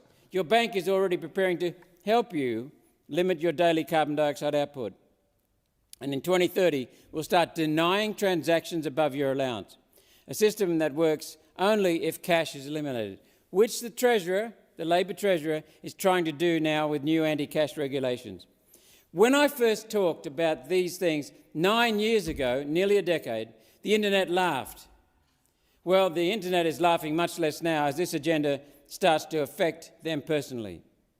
Every day, more and more Australians are realising one nation was right about everything. This will be your future under the Liberal, Labor, Greens, Teals, Globalist Uniparty. In fact, this future is why the Teals were invented, to take over from the Greens, who are moving into the lunatic fringe of politics, and to take over from the Liberals, who are starting to balk at committing this crime against humanity. Recent Liberal Party leadership changes at state level installed leaders who have signed on to the UN's nightmare agenda. These leadership changes were designed to ensure if the Federal Party does change direction, those pro-Australia policies will be blocked at state level. There's really no hope for Michael Photius's Liberal Party while under his control. And don't think you'll be able to attend a protest rally or speak out in dissent. The Labor Party have colluded with the Greens and Teal-like senators to hold a sham show trial into freedom of speech, which they call misinformation. Not surprisingly, in a biased sham trial, freedom of speech is losing as intended. The outcome will be misinformation laws that allow the government to suppress criticism and evidence of their failures, in the same way that Keir Starmer's regime has done in the UK and Mark Carney has in Canada. Combined with schooling to Year 12, university education for all high school graduates and the under-16 social media and search ban, your children will not know what truth is. They will only know what the government wants them to know. In June, the UN Special Rapporteur on Human Rights and Climate Change, Elisa Mogheira, called for states to defossilise knowledge through the criminalisation of what she defines as misinformation, as well as criminalising media that amplify it. Defossilise knowledge. Knowledge! That is terrifying. Mogheira wants criminal sanctions for those deemed to obstruct climate action. The United Nations is out of control, and so is this Labor government with its Greens allies. One nation has all the answers to stop this. We will withdraw from the UN World Health Organization and the US Paris Agreement and stop net zero. Thank you. I propose now that the Senate now adjourn and we'll meet tomorrow again at 9 a.m.